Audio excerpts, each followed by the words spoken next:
right. Going live.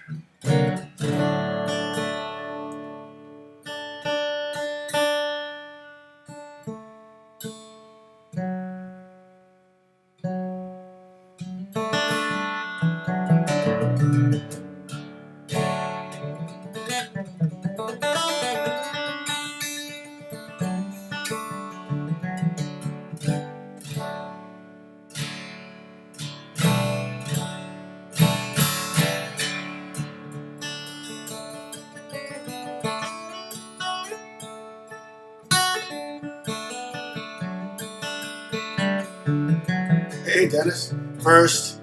Good morning, Josh. Oh,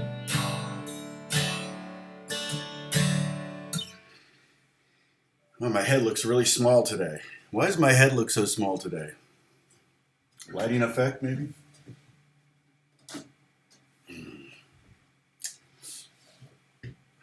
Ask them, yeah. Hey, Hashim. Is that right, how you pronounce it? Like the I sounds like two E's, Hashim? Or is it Hashim?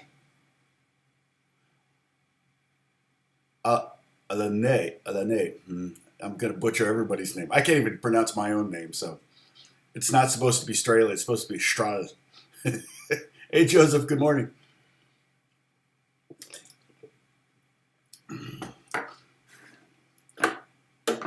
Yeah, Josh, thanks for... yeah, and Josh, I sent you that song, the worship song. Let's see, how do I want to do this and get a little bit more? I can make this smaller. Even if regardless whether your brother likes that worship song or not that I sent, and we may talk about that a little bit later, he should be trying to write worship songs for Christmas, because I feel like there's just and I always hated leading worship in December because they always wanted Christmas songs, and I always hated trying to do modern arrangements of Hark the Herald Angels Sing or Amazing Grace or whatever. Come, O Come, Emmanuel. Not Amazing Grace, but all the Christmas hymns, the Christmas carols. And the thing was, they had so many stanzas. A lot of modern worship music is very simple lyrically and fairly easy to memorize and close your eyes and kind of get into the moment. But you can't get into a moment with Hark the Herald because there's so many stanzas and you're singing them all and nobody... but that's just my opinion. Barrister, good to see you. Hey, Win. Hashem. Okay, so Hashem it is.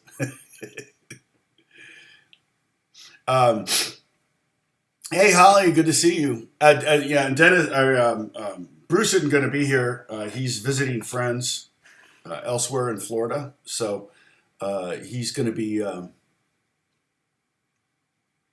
I have said it before. Okay. So we're gonna ferry on without him, but or carry on without him. Ferry on. I don't even know what that means. Like put all our cars on a ferry and go across the bay. I'm tired. I've got my coffee here, but I'm just sleepy. Okay, one bit of housekeeping. I just now posted my newest video up on. Let's see. Yes, better. Up on Discord, so you can check out. It's not posted to YouTube yet, if you don't mind looking for some obvious errors, it's a long video, and it's very inside. If you're not interested in it, don't worry about it. Okay, I don't want to make you sit through this 30-minute video, but it basically is, and you might learn something from it. But I guarantee you'll learn something from it. But I basically did a kind of an overview of Question Mark, the song that I released earlier this year, and all my favorite licks from it. So it's kind of a gypsy jazz instrumental piece that I wrote. And I uploaded it to CD Baby and all the streamers, so you can hear it on all the streamers. And so what I did was a video on my favorite licks. So I tabbed it out in Finale. I mean, I spent so much time on this. You know, if I make $5 on this video, then I'll make about a penny an hour for my time, because it was more of a labor of love than anything. I don't think that, I mean, I'm trying to kind of cross promote stuff, you know, this way maybe, hey, more people will hear, you know, start listening to Question Mark on Spotify or Apple Music or whatever. And then maybe it'll bring people to the channel too. But right now it was just kind of one of those things where I had a bunch of licks in there that I really liked. So I said, here's how I played them, and here's how I thought of them, which is actually always to me more important. This is what is so freaking amazing about the Beatles documentary. I'm already through the first two. I haven't watched the third episode yet. But if you haven't watched it, it's on Apple, or it's on Disney Plus. So you may not have that. If you have grandkids, it's probably something good to have on the on the TV, or kids, obviously. But it's just, you know, for me, it's breathtaking. If it weren't for the Beatles, I wouldn't be sitting here right now. I wouldn't be playing guitar. And that's true about anyone my age. You know, anyone in their 60s, 50s and 60s that plays guitar probably was inspired to play guitar because of the Beatles. I was born in 61. I don't really remember the Beatles being on Ed Sullivan. That would have been February 64. I would have been 2.5 years old. But I remember seeing that episode, so I think they re-aired it multiple times.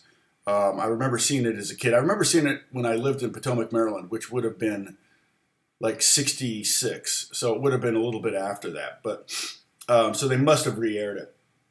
You know, it was probably his most watched show. I guarantee it was. My sister, I had an older sister, and she was into the Beatles, and I would save up my allowance to buy a Beatles. It was a huge disappointment when you know, how much were records back then? It was like $3 or $4. How long would it take you? A quarter a week? How long would it take you? It would take you like 3 or 4 months to save up enough money to buy a record.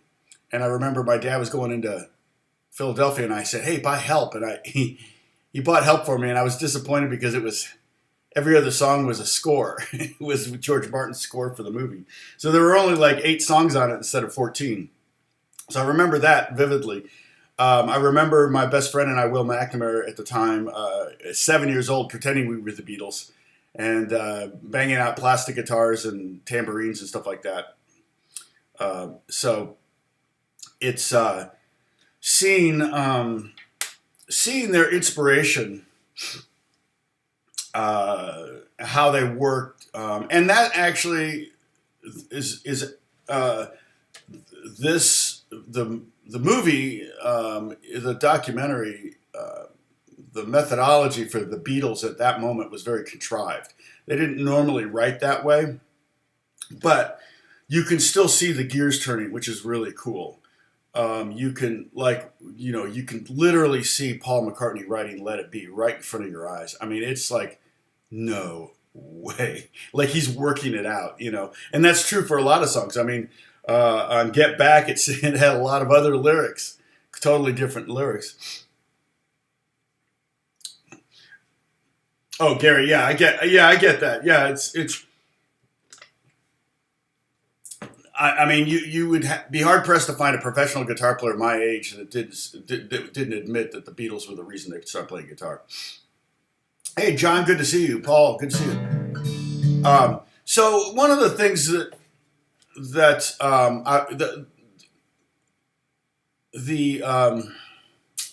all of these things, you know, some things in songwriting are tangible, like melody, harmony, lyrics. Those are very tangible items, groove, meter. In fact, pretty much everything here is fairly tangible except for inspiration. That's something that's it's more metaphysical, or more in the spiritual realm, or more in the thought process, and less in the head, and less in the heart, and less on the paper. or on the tape or on the computer. Song form, all that stuff, those can all be turned on and off. You can change the rhythm, you can do all this stuff. Inspiration is a different thing, and inspiration is sometimes the hardest thing to come by. And when you ask, the songwriters are most commonly asked, what do you start with, lyrics or music? And, again, I break up music into two parts. The music, the underpinning, the groove, the harmony, the chords or whatever, and then the melody. Those are two different things. Oftentimes I'll split songs in a three-way split, where if I'm creating the guitar pad and somebody else is writing the lyrics and the melody, I might take 1/3 and give them 2/3. That's not always the case, because a lot of times when I write a rhythm part that inspires the melody, there are elements of my guitar playing and things. I write melodies into my guitar part that make their way into the melody of the lyric and the top line. And in that scenario, I would generally claim 50%, go 50-50 or something like that. So that's usually how I think about it. So, yeah, Gary started very late. Yeah, you were officially an old fart when you started, exactly. So I'm in open D right now, which open D is D, A, D, F sharp, A, D. Excuse me, I ate too fast. You ever do that? So we're in an open tuning. I'm in an open tuning. And the reason I'm in an open tuning is for that very reason of inspiration.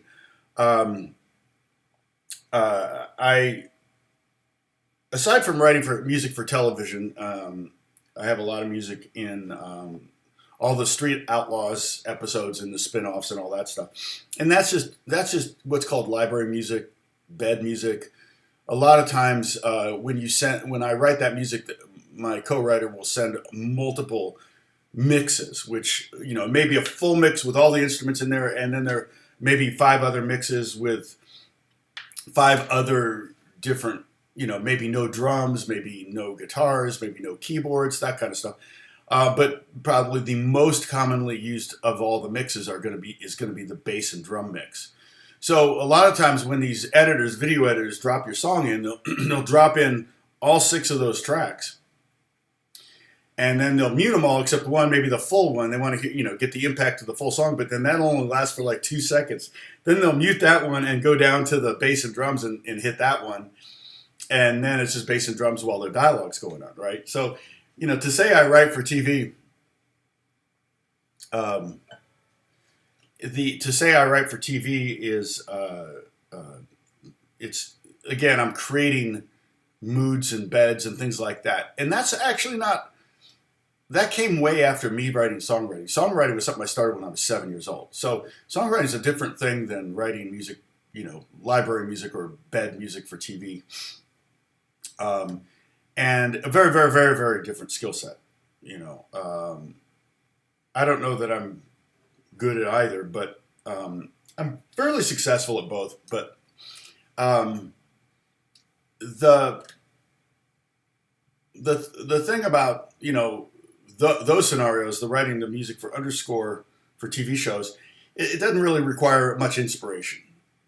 Because I can usually, it's funny because actually the inspiration oftentimes I'll drop a drum beat in. I've got Logic has this thing called Drummer, and you can just drop it in and kind of make some subtle changes, and you got a cool groove to play against, and plug in a guitar, get a tone that's inspiring. So I guess inspiration does play its role in that what I considered very, very uninspired music, but a great guitar tone or picking up a good sounding guitar will inspire. All right. And that's true for everyone. So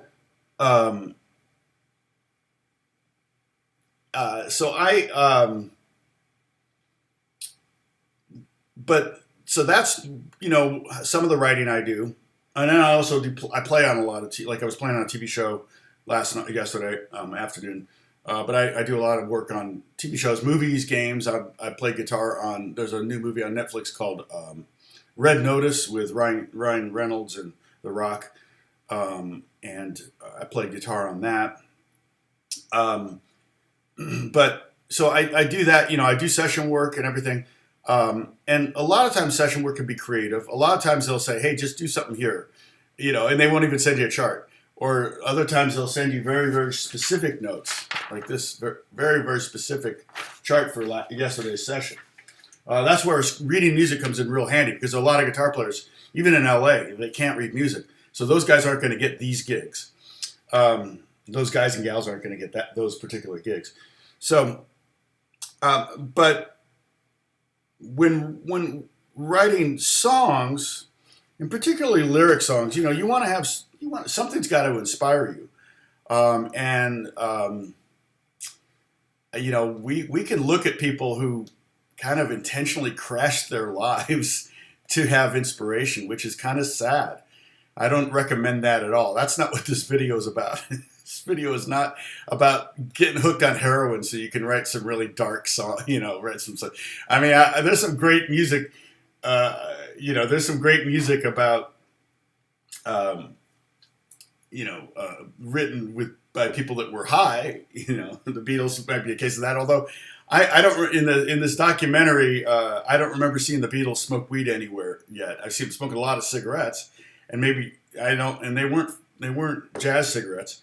I think there was one point where it looked like somebody was lighting a cigarette for him, and he had been smoking a cigar, and it looked like maybe he was smoking a joint, but they were all kind of getting in various stages of trouble for various stages of drug confiscation or whatever. So, and then the other thing is that I know that George Martin didn't know that they were smoking weed. By the way, they were introduced to weed by Bob Dylan, and but they would go up on the roof of Abbey Road Studios. And I haven't been on the roof, but I've been in Studio 3 at Abbey Road. And I've been in that room, and they haven't changed anything in that room. I mean, the walls are the same, the floors are the same, the staircase is the same. It's amazing. It's like, for me, it was like Mecca, going to Mecca. And they would go up on the roof and smoke jazz cigarettes and then come back down. And I think George Martin noticed a slight change in demeanor, but other than that, he really didn't know they were doing it. He had no idea. So they kind of felt like George was their dad kind of thing. So they didn't want to smoke in front of George Martin. I don't think he would have cared, but it was cool seeing a young Peter Sellers too. He's in it. Has anyone seen it yet? Hey, Barrister, good to see you. Oh no, I said that hi to you already.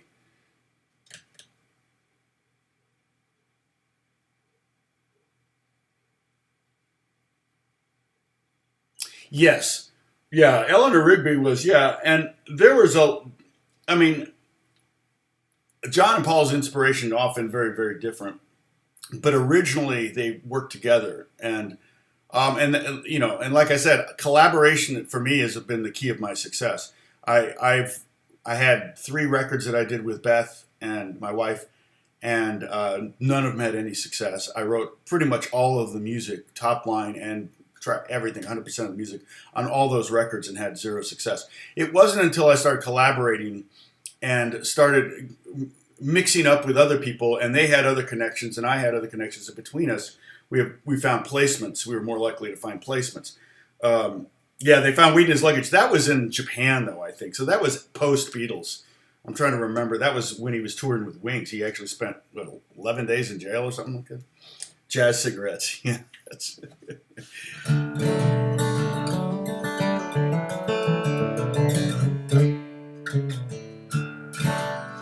or jazz cabbage is another word for it.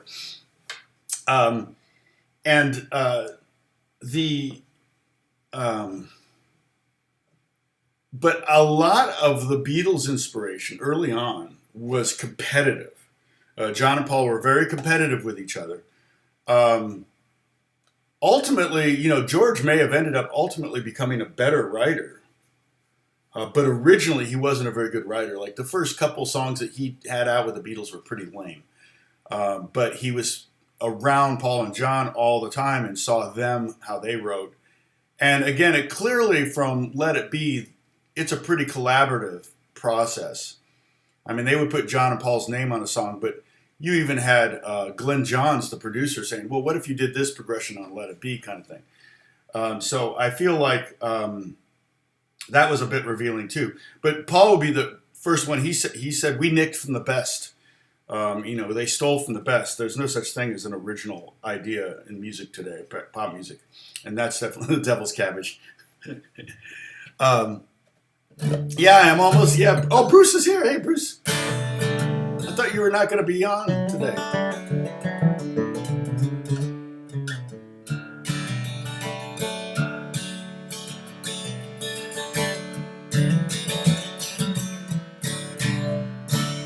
Yeah, so I tuned in Open D to be inspired by the tuning.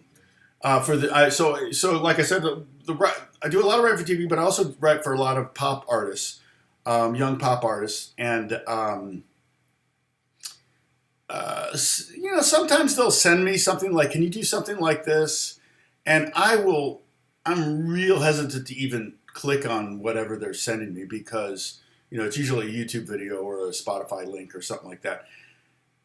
Because if I listen to it, it's only to try to ascertain what is it about this song that is exciting them, okay, or making them want to write, or making them wish they'd written it and released it themselves, right? And so from the Bieber camp, I won't get examples. They'll say, hey, can you do something that's kind of gospel or something that's funky or something that's R&B. But from other younger artists, newer artists, less established artists, they will send me something. They go, hey, can you do something like this or something like that? And again, I really don't imitate. I'm not interested in losing my house in a lawsuit. So I just try to kind of figure out what is it that they like about this song. And lately I've been doing a lot of writing on my acoustic. A lot of times I'll write on electric, write on acoustic. I've even with a couple artists, I've written some songs based on piano parts. I started on piano. And so, but this, so this song, and I'm not going to play it, but I used Open D to kind of inspire, right? Because I don't really play in open tunings that much, in spite of the fact that most of my YouTube spins come from my open tuning videos, which is hilarious. Play most any song in Open D was trending, so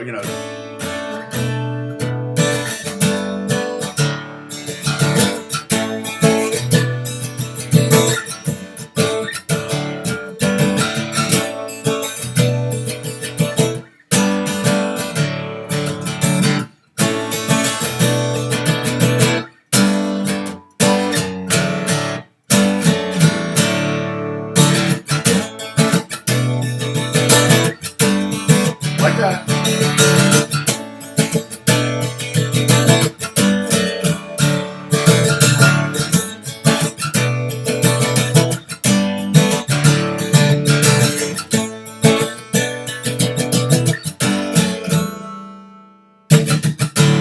That's kind of cool. That's fun, right? And that's what I'm saying. This tuning, the sound of the instrument. I've got my big Wiegand pick. That for some reason that really inspires me as well. I love the sound. It just sounds like I'm playing my guitar with a coin or something. It's so bright.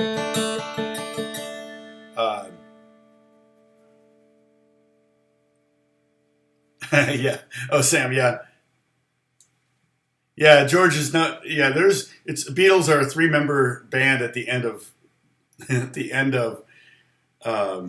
episode 1, but they're a 5-member band by the end of episode 2. So,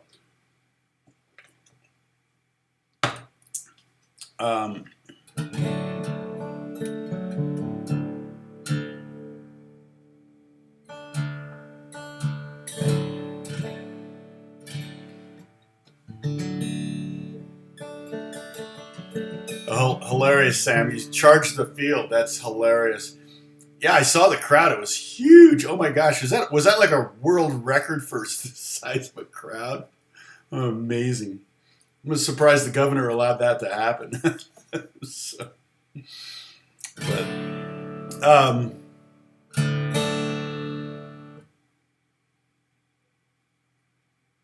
in the movie yesterday? Oh, what? I'm sorry, I missed this, Paul. What were you guys talking about up there? But I'll tell you, watching the Beatles. Okay, and so where does inspiration come from? It can come from. Oh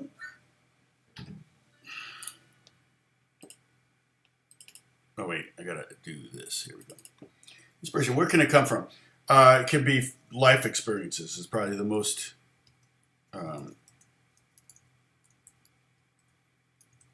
Yeah, everybody gets to watch me spell. Wait a minute. Experience. Does that look right? Is that right? Holly, you correct my spelling for me, okay? 111,000. Are you kidding? That is a record, is it not? You said number 5? Oh, it's your. What was Billy's question?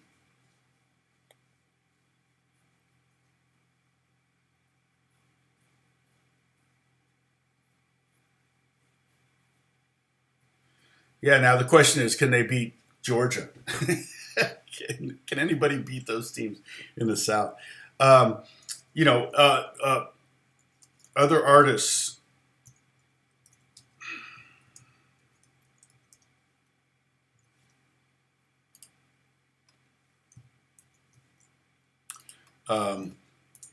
Movie, book.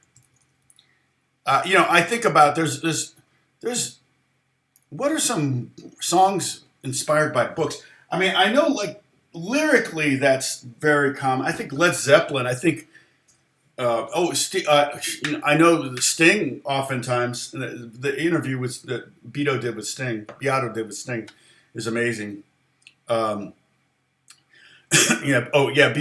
Preston was the 5th Beatle. Now, technically, that's a term for that moment in time, but really the 5th Beatle was George Martin. There would be no Beatles, and you could say that really there would be no Beatles without Epstein. Again, it was perfect storm kind of thing, especially in America, because you just had the president had just been assassinated. You had the baby boom from 1946. So those kids were all coming of age, and so in America was the place musically you had to conquer if you wanted to be successful, and they did. So, Brother Where Art Thou was a good inspiration. My friend T-Bone Burnett was the music supervisor for that, and life experiences. Other artists, those are probably top 2 inspirations for most songs. But a movie, a book will inspire because, reading a book is an investment. And I don't read as much as I used to and as much as I should.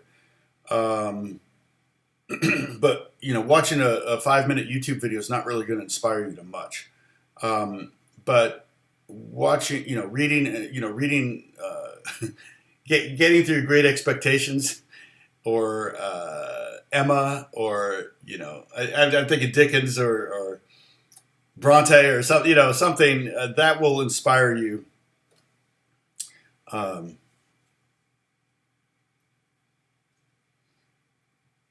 Dang, it's an insane amount of. I can't imagine the parking for that, Sam. Sorry, turn on the chat if you know who I'm talking to over there. So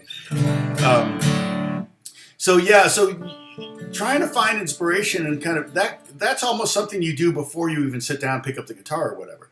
I've gotten ideas driving. I've gotten ideas in the shower. I've gotten, ideas cooking, doing lawn. I remember mowing the lawns. I used to mow lawns, and I'd get song ideas while I was mowing lawns. Actually, some of my favorite guitar hooks that have actually been on records, were written on stage at church, because I would get there early And this is back when my amp was on stage with me, and it was rare that I had my guitar up loud, right? And I can hear myself in the house, and the place is empty, but I'm kind of messing around, and I come up with something, and I invariably will record it on my phone or film myself on the phone so I can go, oh, that's a cool idea. Home to Mama, which is, okay, let's see, how do I do it on this?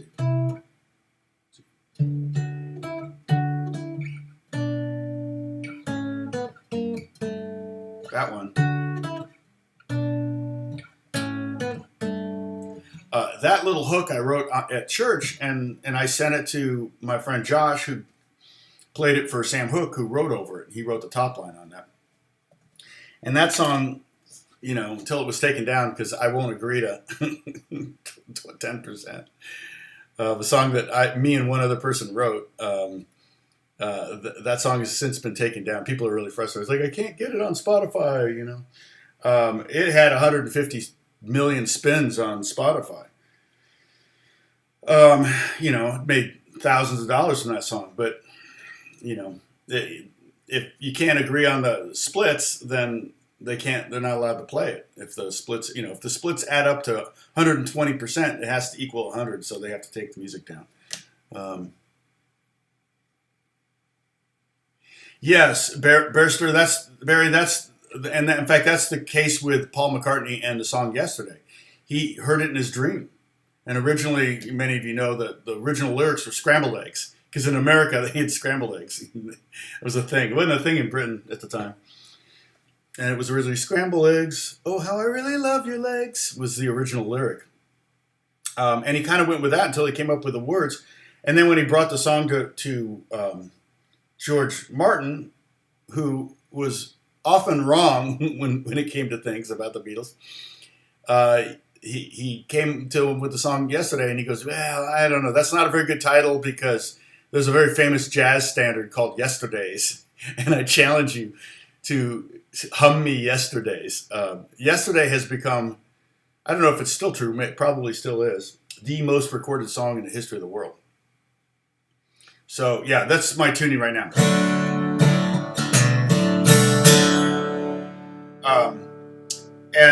So I'm in open D. And that's my point of being in open D, was to get some inspiration. Let me throw it in open D and see if I can come up with an idea. And the artist I was writing for, who shall remain nameless, not Bieber, don't worry, just had a breakup. And so I figured I wrote something that was kind of, it was maudlin, in my opinion. I tried to write something that was kind of, that could inspire him to write something, to get something out of the breakup. And I don't know that the breakup necessarily was his idea. So that makes it even harder, right? If someone breaks up with you, that's inspiration. If you break up with someone else, that's not really inspiration. My boys used to joke about Taylor Swift. She would write a "I love you" song, and then she'd break up with a person and write "I hate you" song. You know, it's like they were like, "I wrote a song about you. I wrote a song about you." That's Taylor Swift's life, right there in a nutshell. And so that's, you know, both of those, being in love is great fodder for writing lyrics and melodies and all of it. The inspiration initiates, and it could initiate anything. You know, it could initiate the. You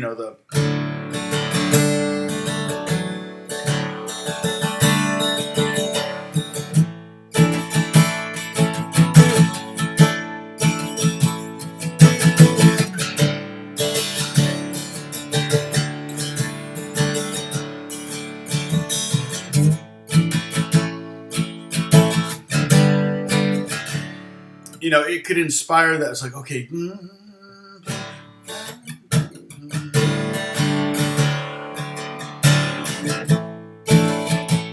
know, that's just at that point, I'm 1 and 5. I'm a 2-chord song. I like writing songs. I don't know if Josh is still here, but the song I sent him, the worship song I sent him, only had 2 chords in it. Except the bridge. But if you remove the bridges, and the bridge was just instrumental, so it served absolutely no purpose except to break up the song. But it was a worship song that only had 2 chords. And part of the reason I did that was I remember having breakfast with a worship leader named Tommy Walker, who's written a million songs. And he's written songs that my church did a lot, and a lot of churches in LA did, but his songs weren't climbing the worship charts. And that's called CCLI, Church Copyright Licensing Incorporated or something. And you would make money from that. I had a friend who made about 80 grand a year just from Lord, I lift your name up on, Lord, I lift your name on high, which was like top of the charts for years. And that was a song that was 4 chords, maybe 3 chords. I'm trying to remember. No, there's an E minor. So it's G, C, D, E minor. And Tommy's songs were jazz, like crazy jazz songs, and his bridges were like, whoa, that's crazy. And all this, and we're sitting there at breakfast, and he goes, I can't figure out why my songs aren't climbing more. I said, dude, your songs are too hard. Nobody can play them. I said, in New York and LA, yeah, maybe, but trust me, in Pennsylvania, in Texas, in Wyoming, and in Colorado, the amount of jazz guitar players hanging out at churches is probably a very small number. So you won't find guys that can pull off some of those melodies and some of those chords and some of the. He would write phrases that were like, oh my gosh, I had to learn some of these phrases. I'm like, I don't know how he does it. So consequently, he actually went on to write 2 of his biggest hit songs were 4 chord songs. After our conversation, I don't think I had anything to do with that. But because I probably wasn't the only one telling him that. But one of the reasons I like the song I wrote, I've written many, many worship songs, but the one I wrote that was for Christmas, Glory to God in the Highest, it was just A and D essentially. I'm messing around with it, but you could literally play an A chord, which would be here, and D chord, and you could play the song with just those 2 chords. Of course, I'm in open tuning, so here's A. If I had long nails, I could totally play this song. Like Dolly Parton on Johnny Carson. She had nails out to here, and I'm like, she picks up a guitar, and I'm like, how's she going to do that? And then she just starts going. Like, oh, that's how she's going to do it. So Leo's in the house. Hey, Leo, good to see you.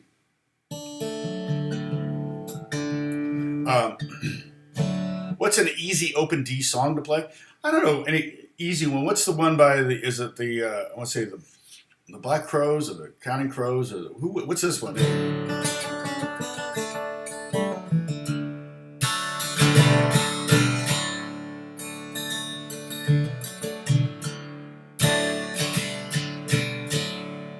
I really like that album. Is it Black Crowes? Is that Black Crowes? Somebody knows.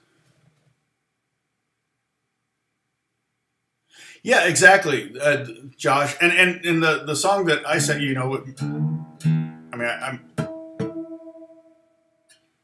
know you. I don't know if you listened to it, but I was kind of going for kind of a Goo Goo Dolls kind of thing.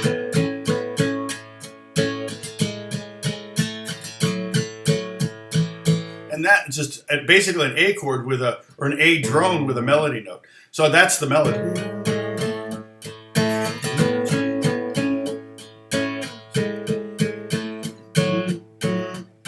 Very a lot of upbeats, right? D4, D4. So I like that.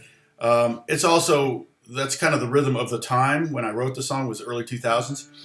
Was a very common rhythmic figure. That's one of the reasons why I don't write top lines generally, not intentionally, because my sense of melody is going to be firmly entrenched in the 60s, 70s, 80s. And, I'll play if I wrote a melody over a chord progression and then had a 20-year-old kid write it over the same progression, we would come up with 2 very different melodies, and theirs would sound like something of today, and mine would not. So, and young people get inspired by a lot of things. They don't just listen to new music. They listen to. I mean, I the only reason know Zeppelin tunes and Beatles songs, how to play a lot of them is because I had every year, 10, 15-year-old students that were asking me to learn how to play Jimi Hendrix, and that was all the way into the 2000s. So yeah, young people really do understand that there was a foundation to the music they're listening to today. And okay, now I'm in standard tuning.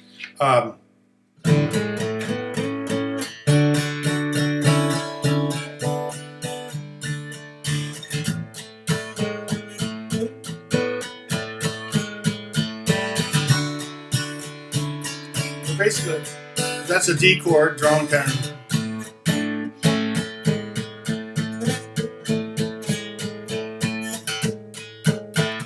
And so you can just strum A chord. And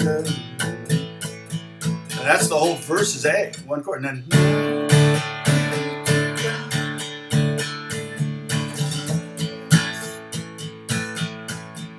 so 2 bars of D and 2 bars of A. And I did that on purpose because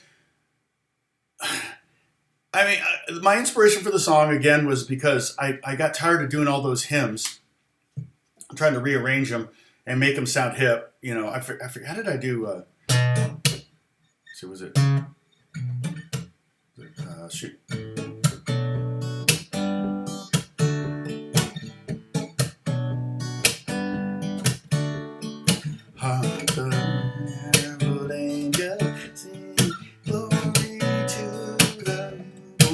I was kind of doing like a James Taylor kind of thing back in the 90s, and trying to get that something to make it a little bit more modern, right? And you still have 4,000 lyrics. Just like, why do I have to sing all these? And you're just staring at paper. It's like one of the things you want to try to do when you're a worship leader. Again, this is a very niche type of writing. One of the things you want to worship, and if you have to think, you can't work. If you got to think about all the words, if you can just close your eyes and go for it, then you're more likely to be able to get to that place where you're worshiping God. Otherwise, you're just doing a job, and that's not ultimately why you're there. But so I wrote that song mainly because Glory to God in the Highest. I wrote it mainly because I wanted to have some alternatives for Christmas season. I wanted to have a song I actually liked to sing, and I could sing with my eyes closed and play with my eyes closed. And it's funny because I wrote, and I told Josh this, on the original chart that I sent around to hundreds of churches. I sent this song to hundreds of churches, and it started to make me some money on CCLI, and that was part of the reason I did it. That's part of the reason why I made it simple, so that anybody could play it, so any church could do it. But I also knew I was filling a void, because there were a lot of, if I was, it's like with YouTube videos. If somebody says, hey, can you do a video on X, Y, or Z? I'm like, I probably should, because if they're asking, there's probably 10,000 other people that, haven't asked. And so I wrote this song to help the church and to help worship leaders. And if I made a little money, great. I didn't make a lot of money on it. We're talking tens of dollars here. It's just so you know. I didn't make $80,000 like Rick Founds or something. So a year off of one song, but I would I wrote on the chart. And I said this to you, Josh. I said, only play this song between Thanksgiving and Christmas. All right? Only play this worship song. Because there's nothing intrinsically, it says Emmanuel in it. Okay, so any song that says Emmanuel to me sounds like a Christmas song. Oh, come, Emmanuel, et cetera, right? But it doesn't necessarily mean that, because Emmanuel it means God with us, and God is with us, and that's a very Christmas sentiment. We're coming up on the season, but it's not. It could be year round as well, obviously. So I wrote on the chart, only play this song between Thanksgiving and Christmas, and the reason is, there is no such thing as a Christmas melody.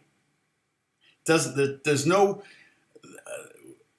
you know, I could write a jazz melody and go, that's a jazz melody. I could write a country melody and kind of, a lot of times it would be, like,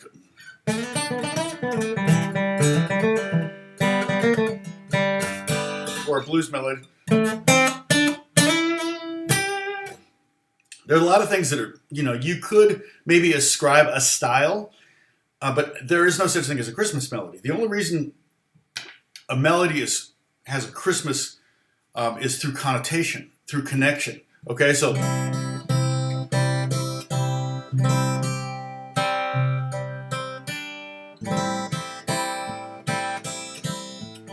I like both those bands. Okay, this is.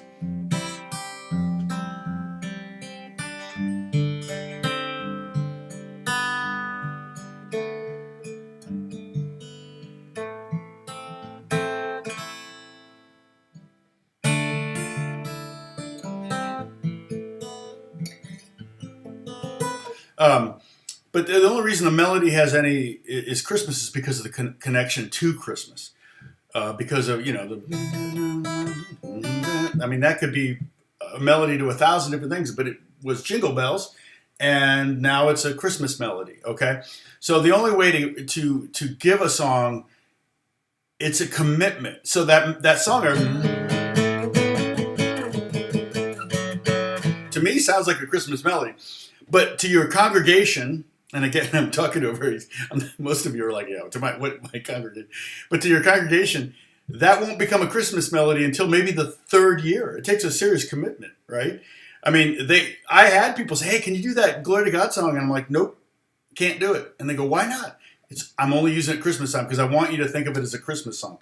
And, that's essentially what it was. And then when third year of me doing it in church, people would start hearing it and they start going, oh, wow, oh, it's Christmas, Christmas time, right, So that's it's discipline a lot of times in that scenario. So the Christmas melody thing, there's no such thing.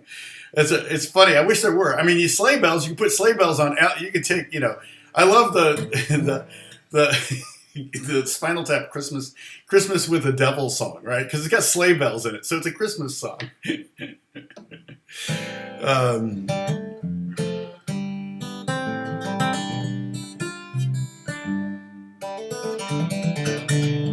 Oh, what? No sipping violations?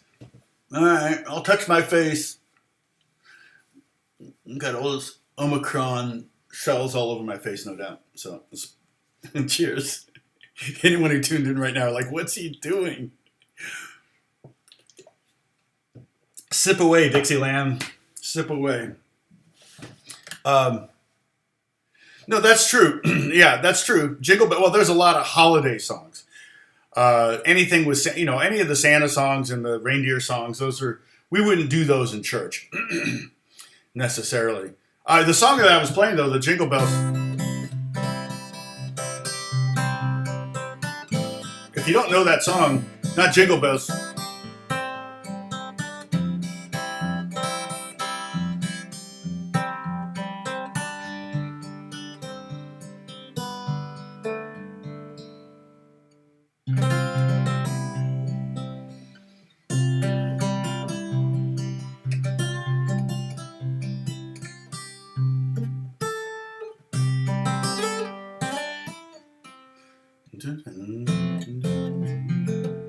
It's The River by Joni Mitchell, and it's kind of like one of those Christmas adjacent songs. It's kind of about the Christmas season. It's a beautiful song. Joni Mitchell's a genius songwriter, one of my favorite songwriters. Obviously, Rick Beato feels the same way. Santa Baby, yeah, I wouldn't do Santa Baby in church. Although I thought it would be fun to do a White Christmas sing-along, because we got these giant screens. Let's play White Christmas on the giant screen and do a bouncing ball thing with the lyrics on there. I think that would be a lot of fun. And that, that's kind of one of the things.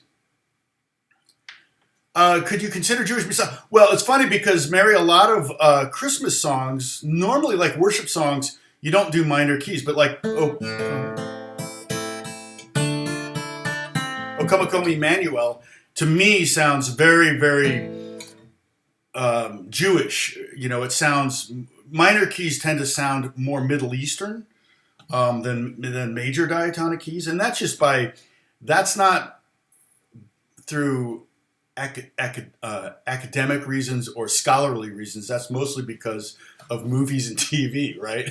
you know, so, but because we don't have any recordings from 2,000 years ago.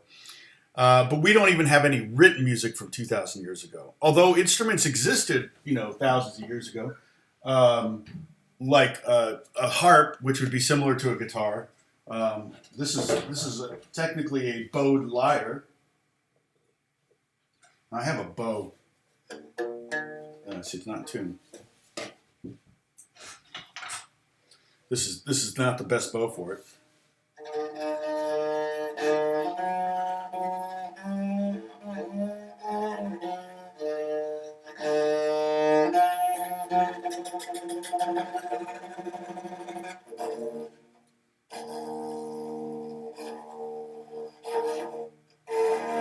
Yeah, the bow that came with it is not the best bow.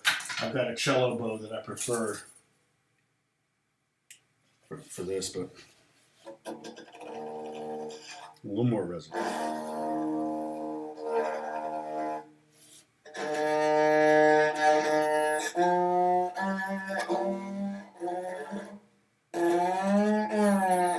I know you love seeing me struggle on an instrument. I actually was using this on a on a Western. We're using it on a Western. That's a tackle harp, and that has its origins in it's very Nordic.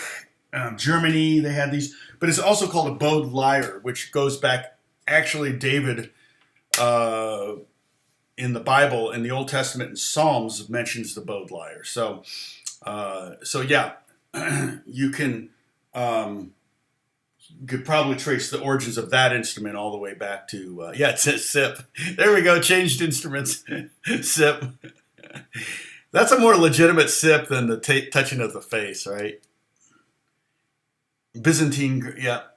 So, yeah, and Gregorian chants, and, so you have to think that a lot, music is prior to the capability of recording of the last 100 years, or more than 100 years now, but music was a handed down tradition.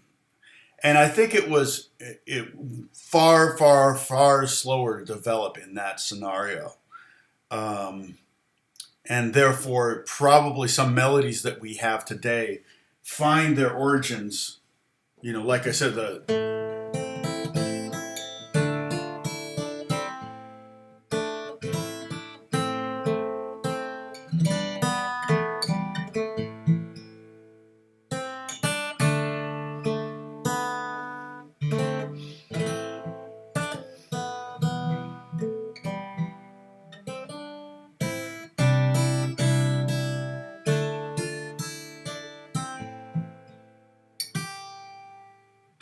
let's see.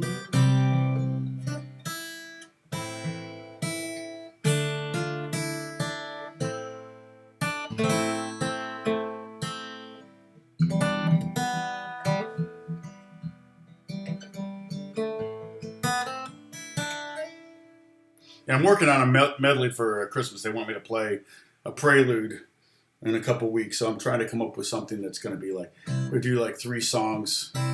I think I'm going to start with the Joni Mitchell. I'm going to bookend it with a Joni Mitchell Jingle Bells variation, and then play "O Come, O Come, Emmanuel," and then I'm going to go from that to tell me what this is. See if you recognize this, and see if you hear it as Christmas. Let me see if I can remember. Let's see.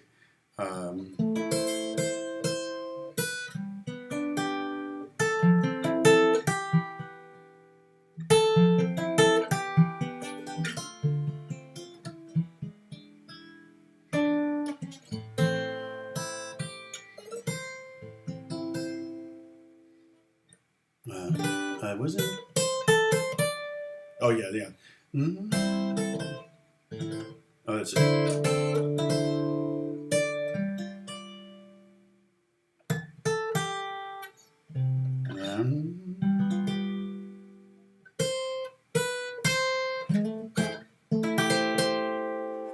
Still working it out, obviously.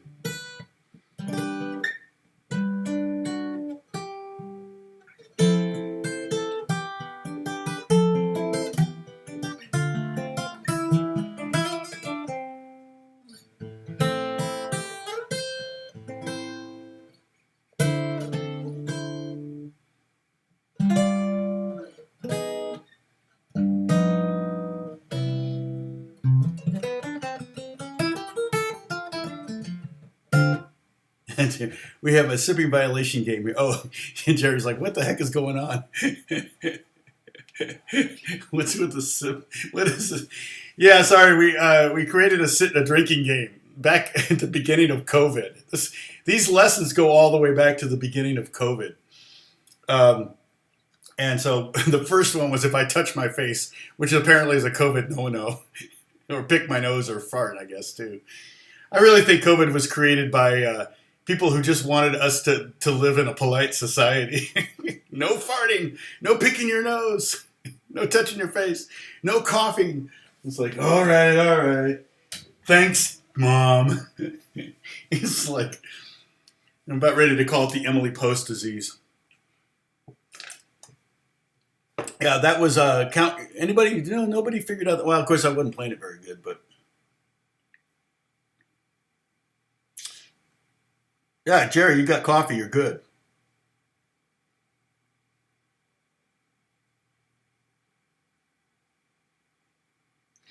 Oh, you play Iowa. Oh, so interesting, you're playing Indianapolis, where the Colts play, I'm assuming. Do you have tickets for it? Oh, and you can get is it a Discord app? I see. You can get the Discord. Thanks, Dennis. Click on that link to download the Discord app. Okay, so again, we're talking about inspiration, and a lot of things can inspire you, life experiences. I've never been one to keep a diary, but if you look at lyrics that I've written through the years, and I have a book. These are songs that we recorded, so these are not, but a lot of these,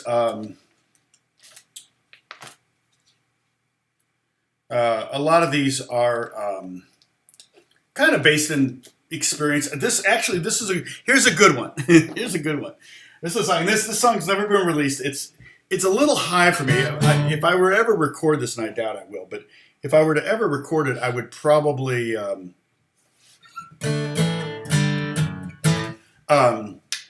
I would probably lower it. Half tempted to lower the guitar down now.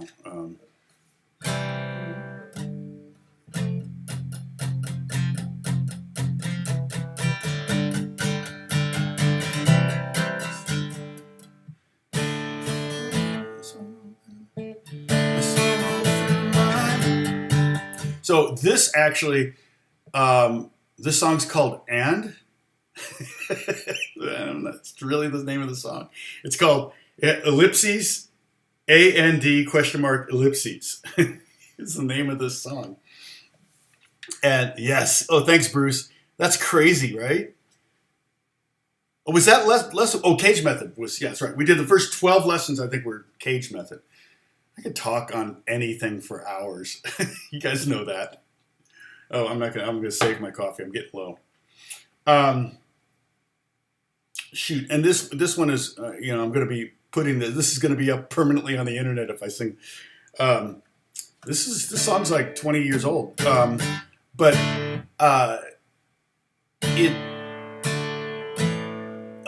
it was inspired by a friend of mine that was just for lack of a better term, a pissant, but in a good way. He's a friend. If he was a bad pissant, a bad kind of pissant, then I probably wouldn't have had him as a friend. But yeah, he'd say, "Hey, how's it going?" I said, "Oh, it's going good." He goes, "And?" It's like, what? So I used that as inspiration for this song, and I had that. I'm not now. I wish I could remember. I probably had the chords first. I saw an old friend of mine said, "How you been?"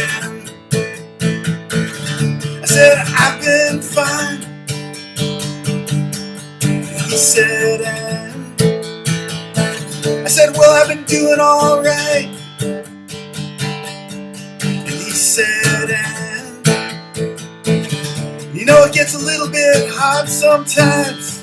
And he said, and so the whole notion that him saying and is to try to draw you out a little bit more, right? So he said, I saw an old friend of mine. He said, how you been? I said, I've been fine. And he said, and? I said, well, I'm doing all right. And he said, and? And I said, well, it gets a little bit hard sometimes, talking about life. And he said, and? It's like, keep bringing it up. And then so that goes to the bridge. Boy, the bridge is high. This world weighs on me a little bit more each day. And I am more weary, even more than yesterday. And he said,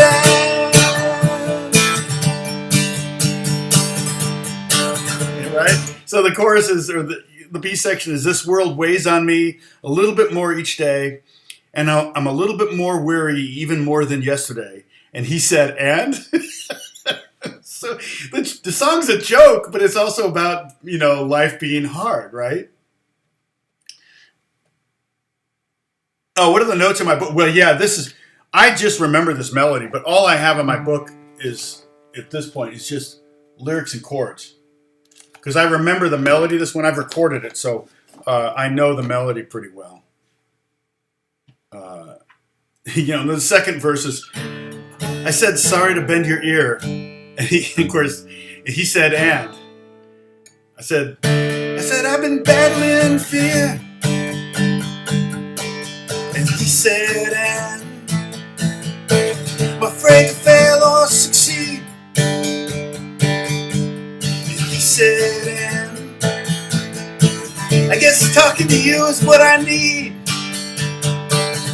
And he said, and.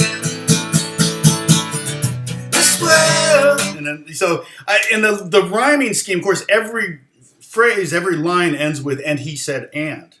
So the rhyme, that rhymes automatically. That whole sentence rhymes with itself. So the rhyme has to be, in there. Sorry to bend your ear. I've been battling fear. I'm afraid to fail or succeed. I guess talking to you is what I need. Those are the rhymes. And they occur before the answer, which is, again, interesting. I really crafted lyrics. I really spent a lot of time crafting lyrics, and sometimes songs are not good for being crafted. They're less inspired, and they're almost more like a mathematical formula, and they sound that way. I mean, I've got songs that I've written, I'm going, no, that's too formulaic or something, or I'm trying too hard. In fact, a friend of mine wrote a song called Trying Too Hard. Kind of maybe about that a little bit, but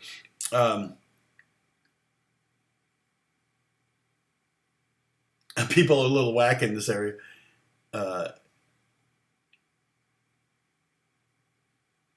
Oh, nice, Derek. That's huge. Yeah, Holly, it's the number one way to get better. Playing with others and performing. Because you'll never work so hard before you perform. Like I said, I'm trying to come up with an arrangement for Christmas for a little prelude thing. They want me to play on classical guitar. So I'm trying to figure out exactly what I'm going to do. But, I probably know someone at Lucasfilm. I can get you free seats, Sam. Where do you want to sit? I'm kidding. I'm from Indianapolis, but I don't know anybody to live. I saw Bieber at the Pacers play. It was where the Pacers play. I forget what that's called. G, D, E minor, G over F, or G over F sharp, E major, E minor. But yeah, that's awesome, Derek.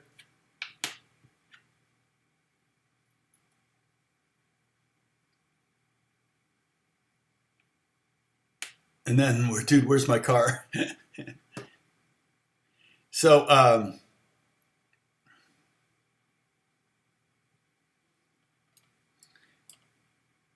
yeah. I mean, spending $1,200 to go see a football game. Yeah, I don't see it.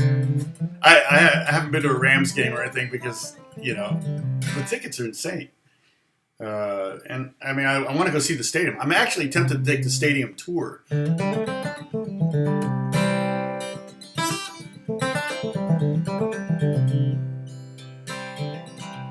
You know, one thing you could do, Holly, and I recommend this to anybody, is do an open mic night, because you only have to have one song down for an open mic night.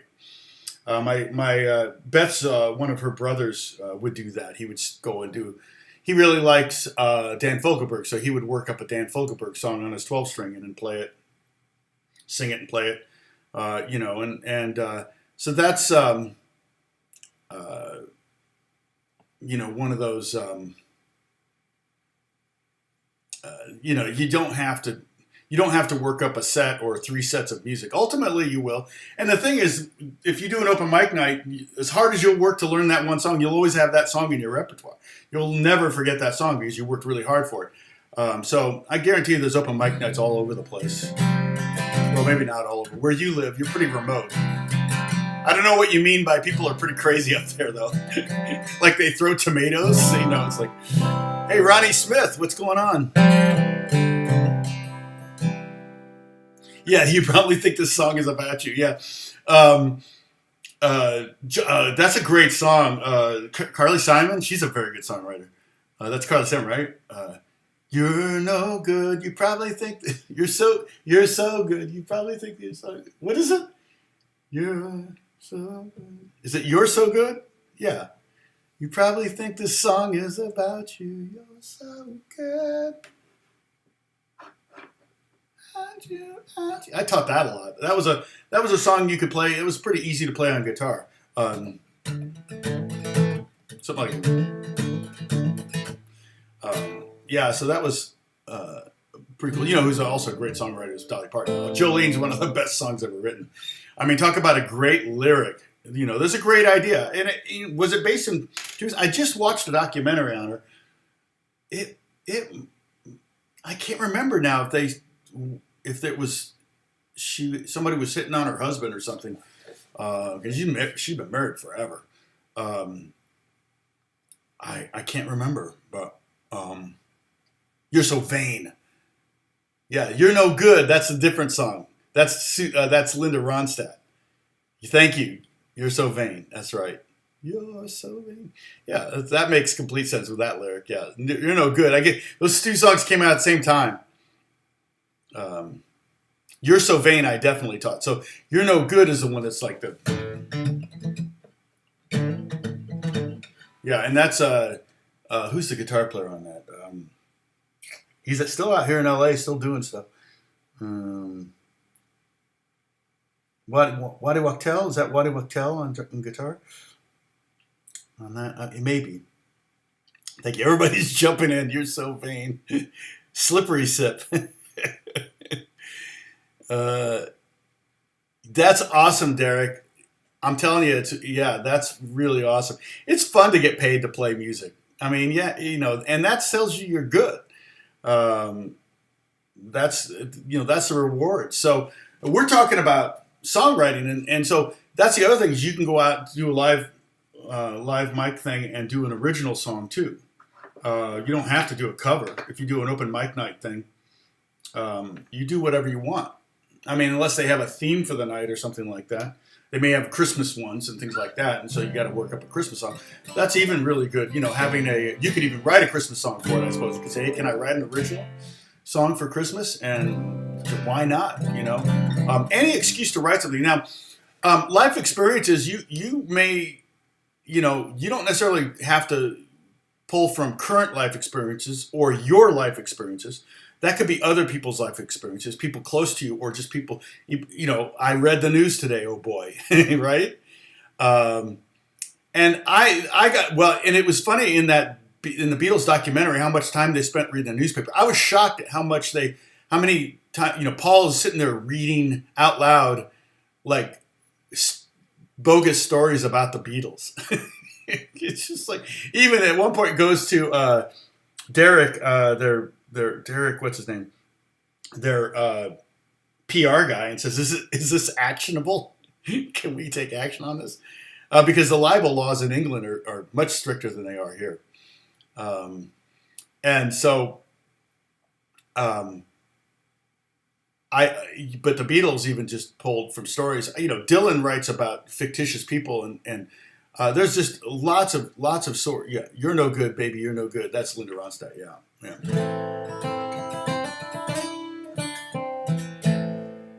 yep, yeah. Derek, I agree. I remember.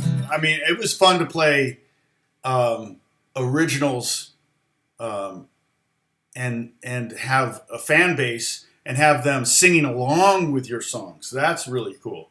And when I was leading worship, I wrote some worship songs, and having people sing along with my worship songs, that was also rewarding. It's just a good feeling. When I saw Bieber in Indianapolis back in, was it 2013? What year was that? No, let's see. I can't remember now. No, it would have been later than that. It was 2015, maybe. I can't remember. But I saw him before the show, just briefly. And so he knew I was in the audience. He didn't know anybody in Indianapolis. And so I flew to Indianapolis to take my daughter to the show. So me and my daughter flew out there. I took my niece and my mom to the show. And they got us really good seats. And so he sat down, and he and Dan...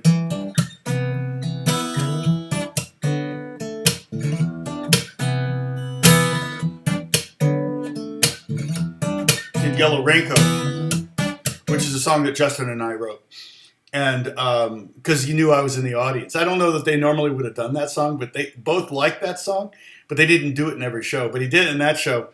And it was crazy to hear 20,000 kids singing along with every lyric. I mean, it was like, are you kidding me? I have film of it. It's pretty, mind-blowing. So that was kind of fun. Those are moments I won't soon forget until I go senile. And to be there with my mom and my daughter, I thought that was all pretty cool too. So, hey, Reed, good to see you, man. Been a while. Been a minute. Reed also, I think, you also have a YouTube channel, no?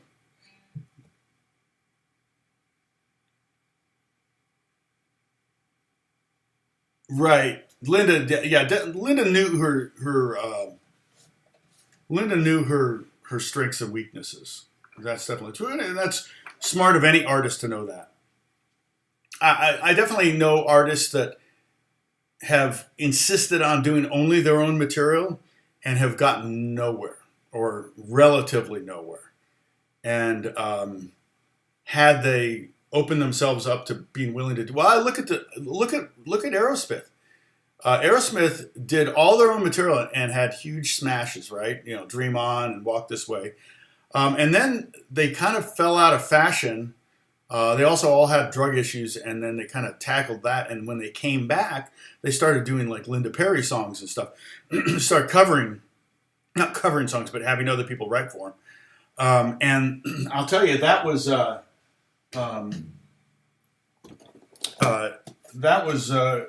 huge for them, because if they kind of continued down the same path of writing, rock riff songs, they probably wouldn't have been. They still would have been big. They still could have filled stadiums, but they wouldn't have had any new hits. So I think of them as a good example of someone that went, you know what? It's better if we do some covers or we bring some other people into the fold. Entire groups have been founded on that. Oh, nice! You have an album now. That's awesome, Reed. Yeah, Josh, it was a very fun experience, so yeah. It's funny because last time I was with them, with Justin, I forgot about that song, and I should have played it. We would have sung it. It would have been fun. I just forgot.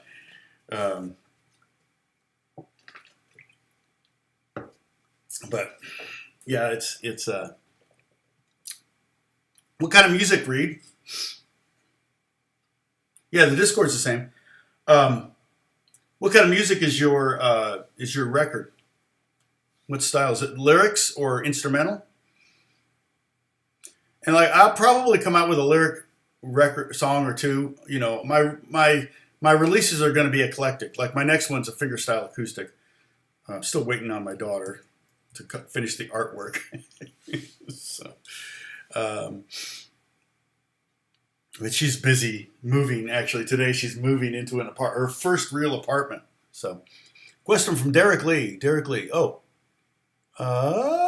Derek Lee. How long do you spend on your songwriting before you go into a studio? Well, it just depends. Sometimes I write in the studio. In the case of Yellow Raincoat, that was a hook I had for a year. I sat on that guitar hook, this thing, you know.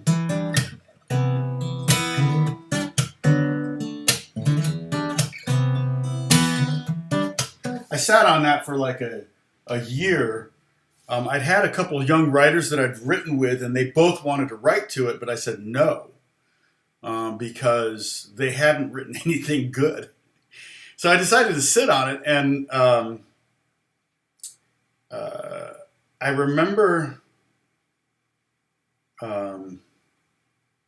playing it. I was in the studio with Justin working on one of his acoustic records, and I was playing guitar on that, and I was just sitting there, and this now's the time to play the riff. He's in the booth, I'm in the studio.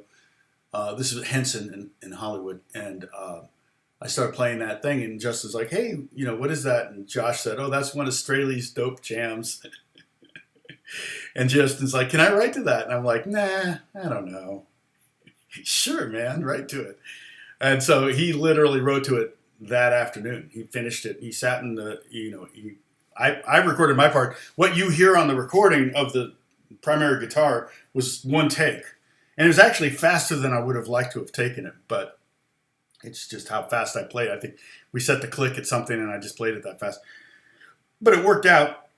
And then I just went into the booth, and Justin goes and sits down and gets his phone out, starts writing lyrics, sang all those parts that you hear. He sang everything, just went through it and went, okay, and we had it done by the night, mixed and everything, ready to go. Scooter showed up and said, "Hey, can you add some Eric Clapton licks on it?" And I did that. Somebody asked me to teach the licks I played on at the end. I don't remember what I did. I'd have to listen. But yeah, so that was a situation of writing in the studio. But again, that's also a situation where there's unlimited budget, right? So, and somebody else is paying the bill. If I were paying that bill, no, that song would have been done long before we got in the studio. So it just depends. Every song is different. But I think it's a great idea if you have a band, Derek, if you have a band and you have some original songs, to go ahead and book a session, like a month out. Book it, because it's real money. You may pay, $250 for 5 hours or 4 hours or something like that. You may pay $500 for the day or whatever it costs for your local studio. You've got that booked, and now it's that impending date that you've got to work towards. So that means you and your band, or you or whoever, needs to kind of get their act together between now and then, so that you're not wasting that time. Also, you want to have realistic expectations. I mean, if you're with a band, you could spend the first hour of that 5 hours just getting drum sounds. You know what I'm saying? So but once you get drum sounds, if you know the songs, it may go fairly quickly. But I would, like in a studio like that, if you have 4 songs to do and you have 5 hours, I would just try to get the tracks done. Just try to get the bed done. And then book another day to go back and do some overdubs and vocals. You could maybe do that on another day. So you might end up with 10 hours to get 4 songs or something. And that's not the question you're asking. You're asking how soon. If you have unlimited budget, you can go ahead and just be in a studio. If you own a studio or build a studio, then you can just always be in the studio. But if you're actually going to book a studio, if money is an object, as opposed to being no object, then you're going to want to be as prepared as possible.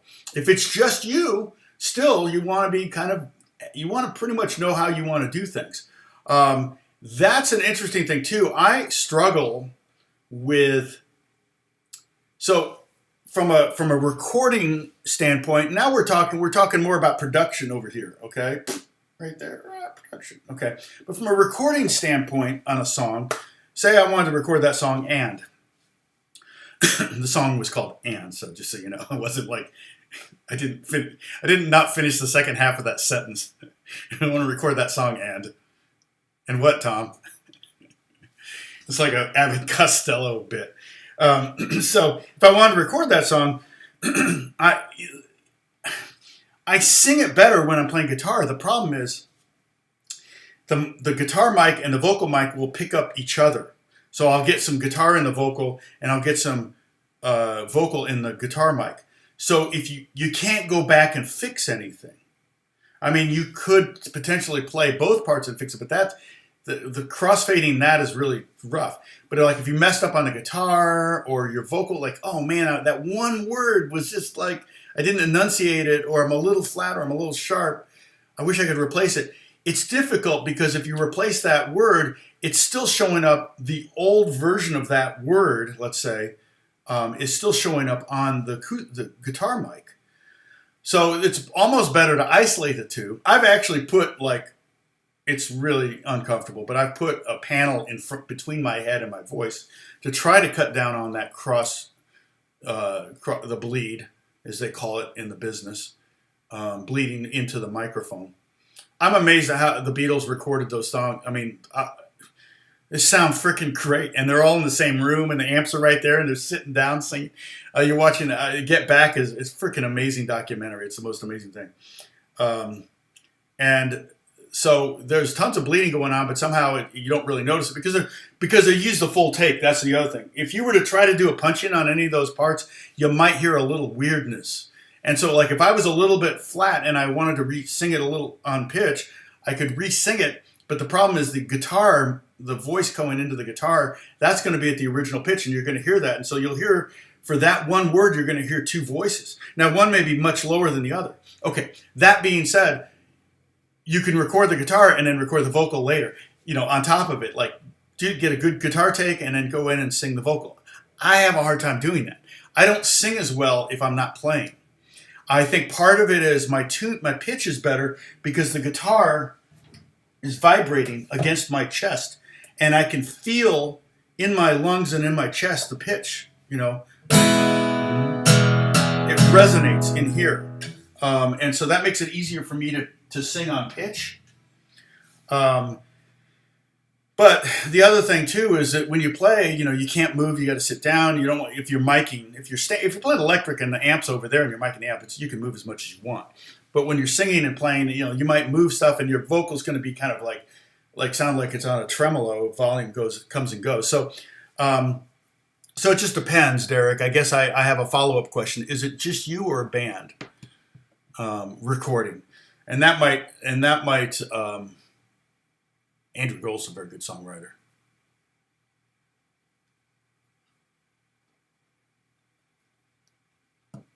I mean, I love. I don't have piano up, but.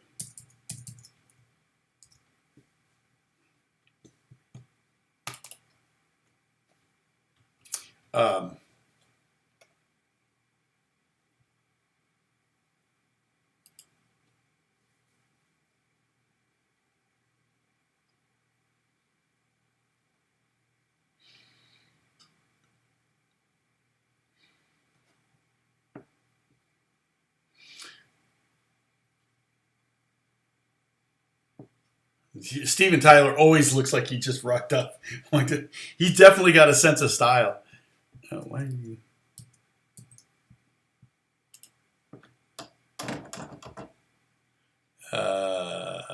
here we go. What the heck was that writing?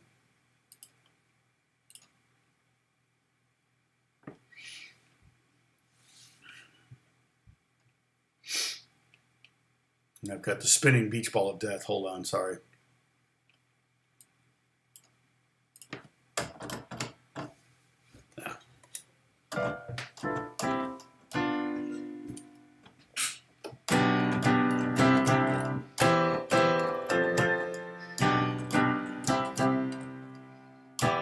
Was it? Yeah, that's just a great hook. And that's the hook. When we talk about what's the hook of a song, it doesn't necessarily have to be a melody. Like the chorus melody isn't always the hook. Sometimes the chorus melody is like what's called a shout chorus. I think a Beat It is kind of like that. Beat It by Michael Jackson is kind of like a shout chorus.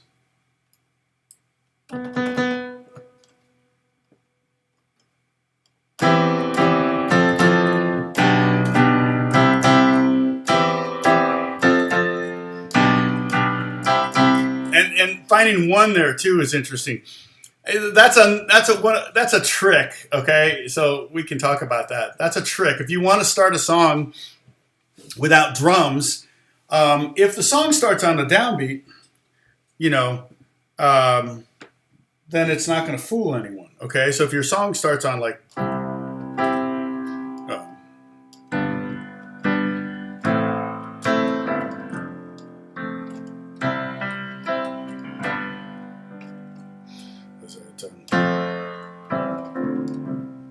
if it starts on a downbeat, it's not going to fool anyone. My pedal is sliding all over the place. Chronic problem. And so if your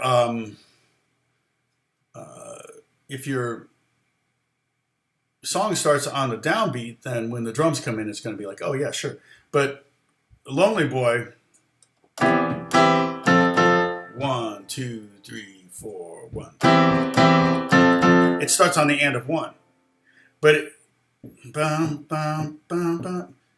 but if you didn't know that, like the first time you heard that song ever in the world, you probably thought it was 1, 2, 3, 4.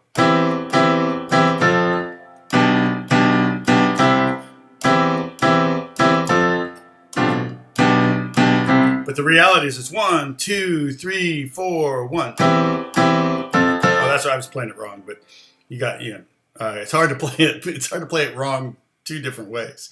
So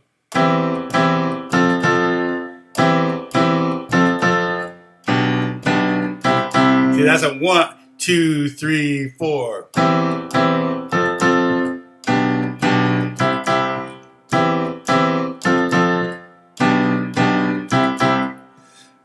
Oh, take care. No, have fun, Bruce. Go and do your thing. Oh, okay.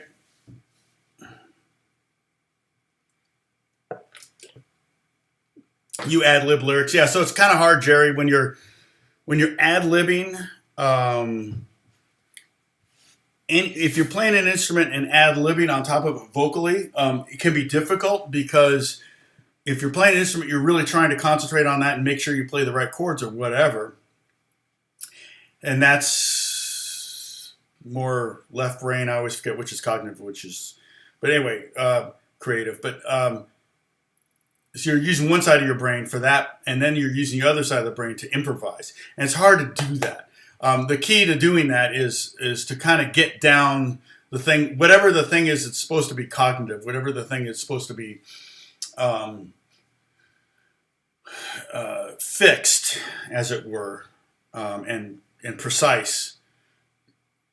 Get that down so you're not thinking about it, okay? And then you can. That's why the blues is so simple, harmonically, because it's like you just play this, So the guys can do that without thinking. You can improvise over it vocally and not have to think about what you're doing with your hands. If you're having to do both at the same time, it's difficult. There are lots of people that can do it. I've seen it, but it's not as easy to work both parts of your brain.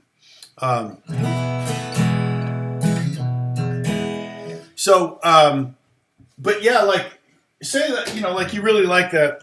I really like that. What is it about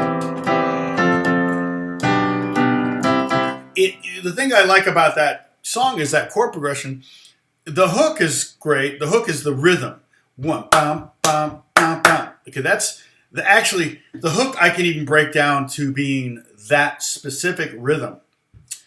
And not even so much those chords. I could play, Let It Be chords.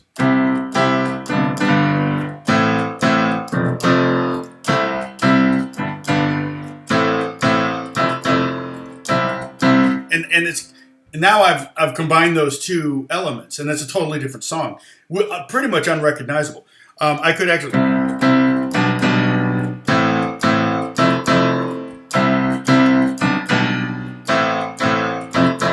and so those two songs were the inspiration for this third song. Now, is it close enough to be plagiarized? Well, One thing you might do is change the tempo and maybe change the key. It might get you further away, but I don't think anyone's going to say, "Hey, wait a minute, that's you can't." Paul can't copyright the chords to Let It Be because it's 1, 5, 6, 4. You can't copyright it. And so there's been a billion songs written with that chord progression, so he's not sued anyone yet. And even in that key.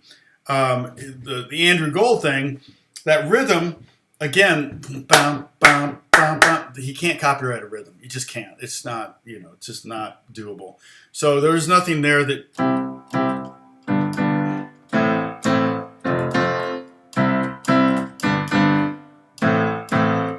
It has a very 80s sound to me, It definitely, I feel like the Andrew Gold thing was very inspirational to a lot of people. And another style of the 80s,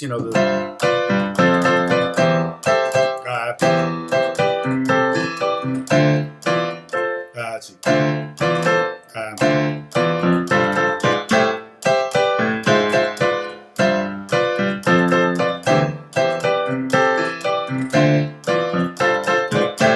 That was so iconic for the 80s.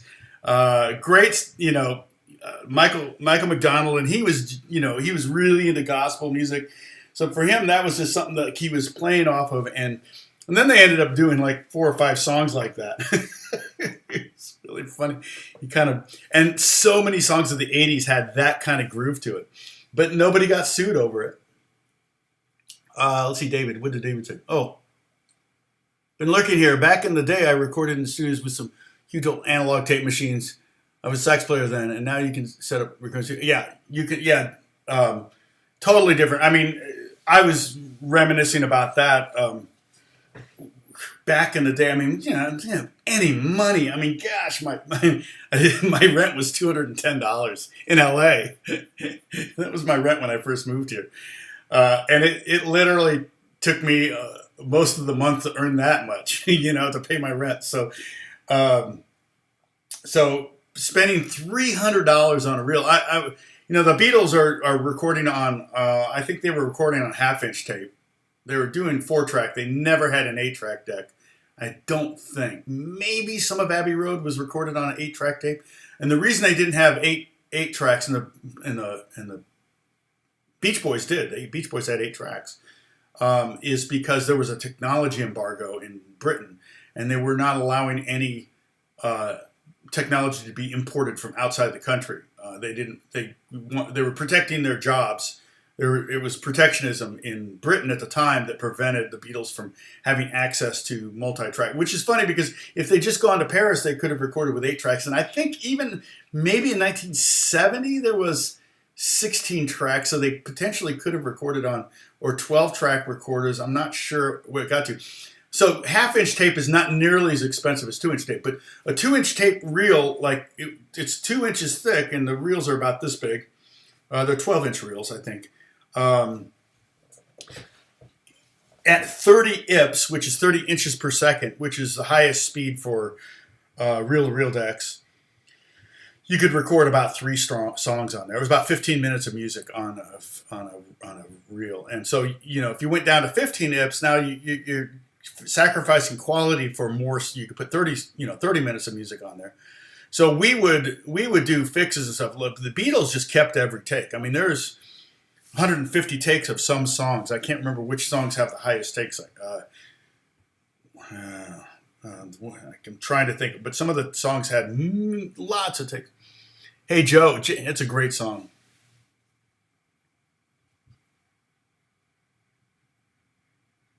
Can I show you how to play it? 8th note and the third triplet the third triplet following. So 8th notes. Yeah, I'll play it on electric acoustic so you can hear it. Take a sip. Hey, if I play piano, you can take a sip because that's technically a change of an instrument. So 2, 1, 2, 3, 4, 1. Tilt that down a little bit there. 1 and 2 and 3 and 4 and down up. So that's 8th notes. 1, 2, let's see, 4.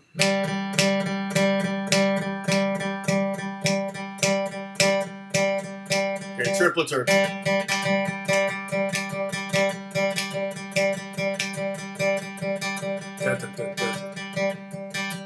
Now, John, it depends on how you learn it. Are you learning it from tab or are you learning it from listening to it? I would recommend, if you possibly can, it's a lot more difficult.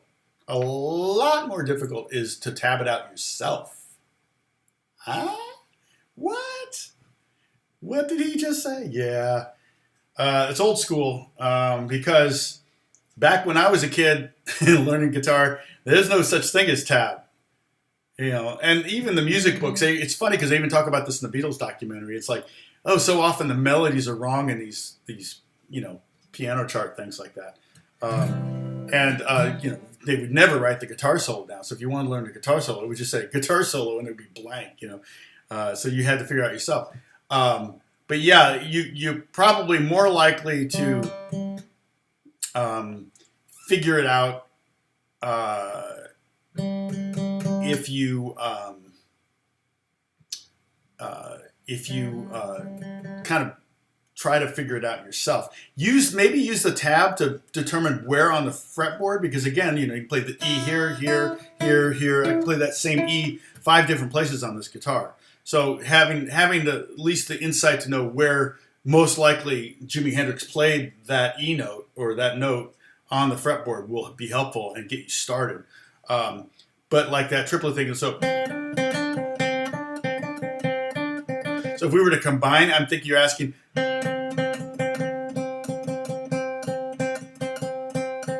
Now the interesting thing about quarter note or eighth notes is that you go down, up, down, up, down, up, down, up. Here's 3, 2, 3, 4. You know, and everybody can do that.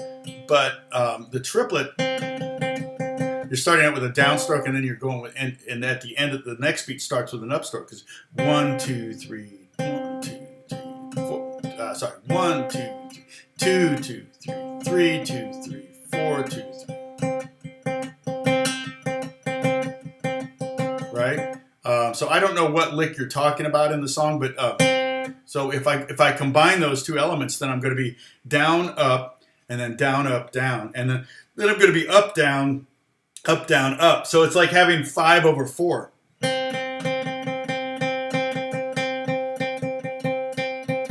But that's only if you keep your picking alternating. You could go down, up, down, up, down, down, up, down, up, down, down, up.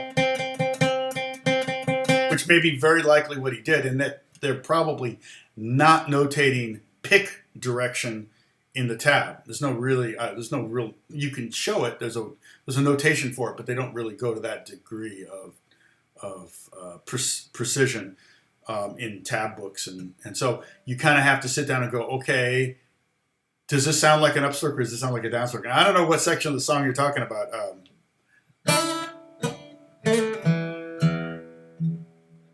I'm trying to remember the song. I actually never taught it, so I never learned it. Or I maybe taught it once or twice, but that's not enough for me to have it memorized. You know what I'm saying? It's been a long time. I mean, it's been a long time since I taught Sultans of Swing, but I taught that probably 500 times or 1,000 times.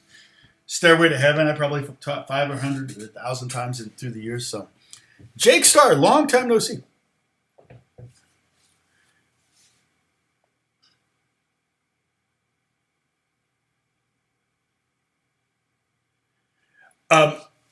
Yeah, I saw that. But I didn't know who they were talking about. When they said George, I didn't know if that was George Martin or George Harrison. It actually probably makes more sense if it was George Harrison because he had done 2 records prior to the Beatles splitting up. And the other thing is he would be less concerned about breaking the law than George Martin would be, right? So, no, you're not a know-it-all.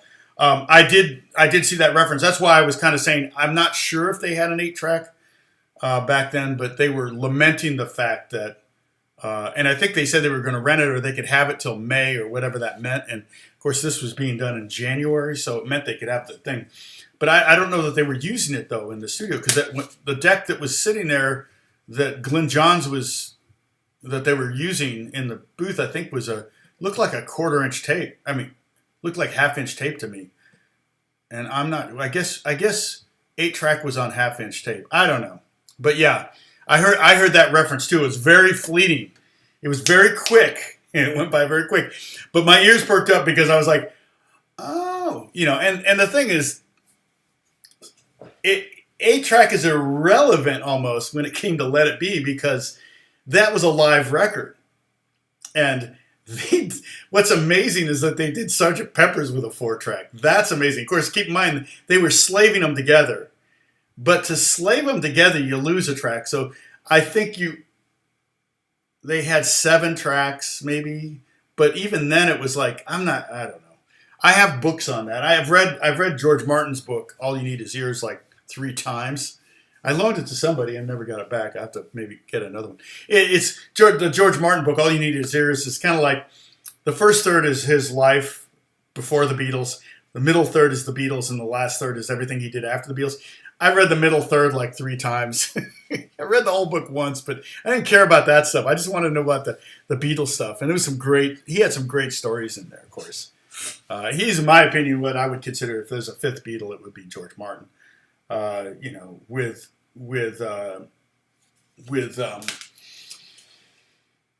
Brian Epstein being a close second. Both of them, if it weren't for both of them, the Beatles wouldn't exist. So, okay, Sam's going to message John in Discord. Just thought I would announce that to everybody. Yeah, and Jake, don't worry. Yeah, I love Beatles trivia, so.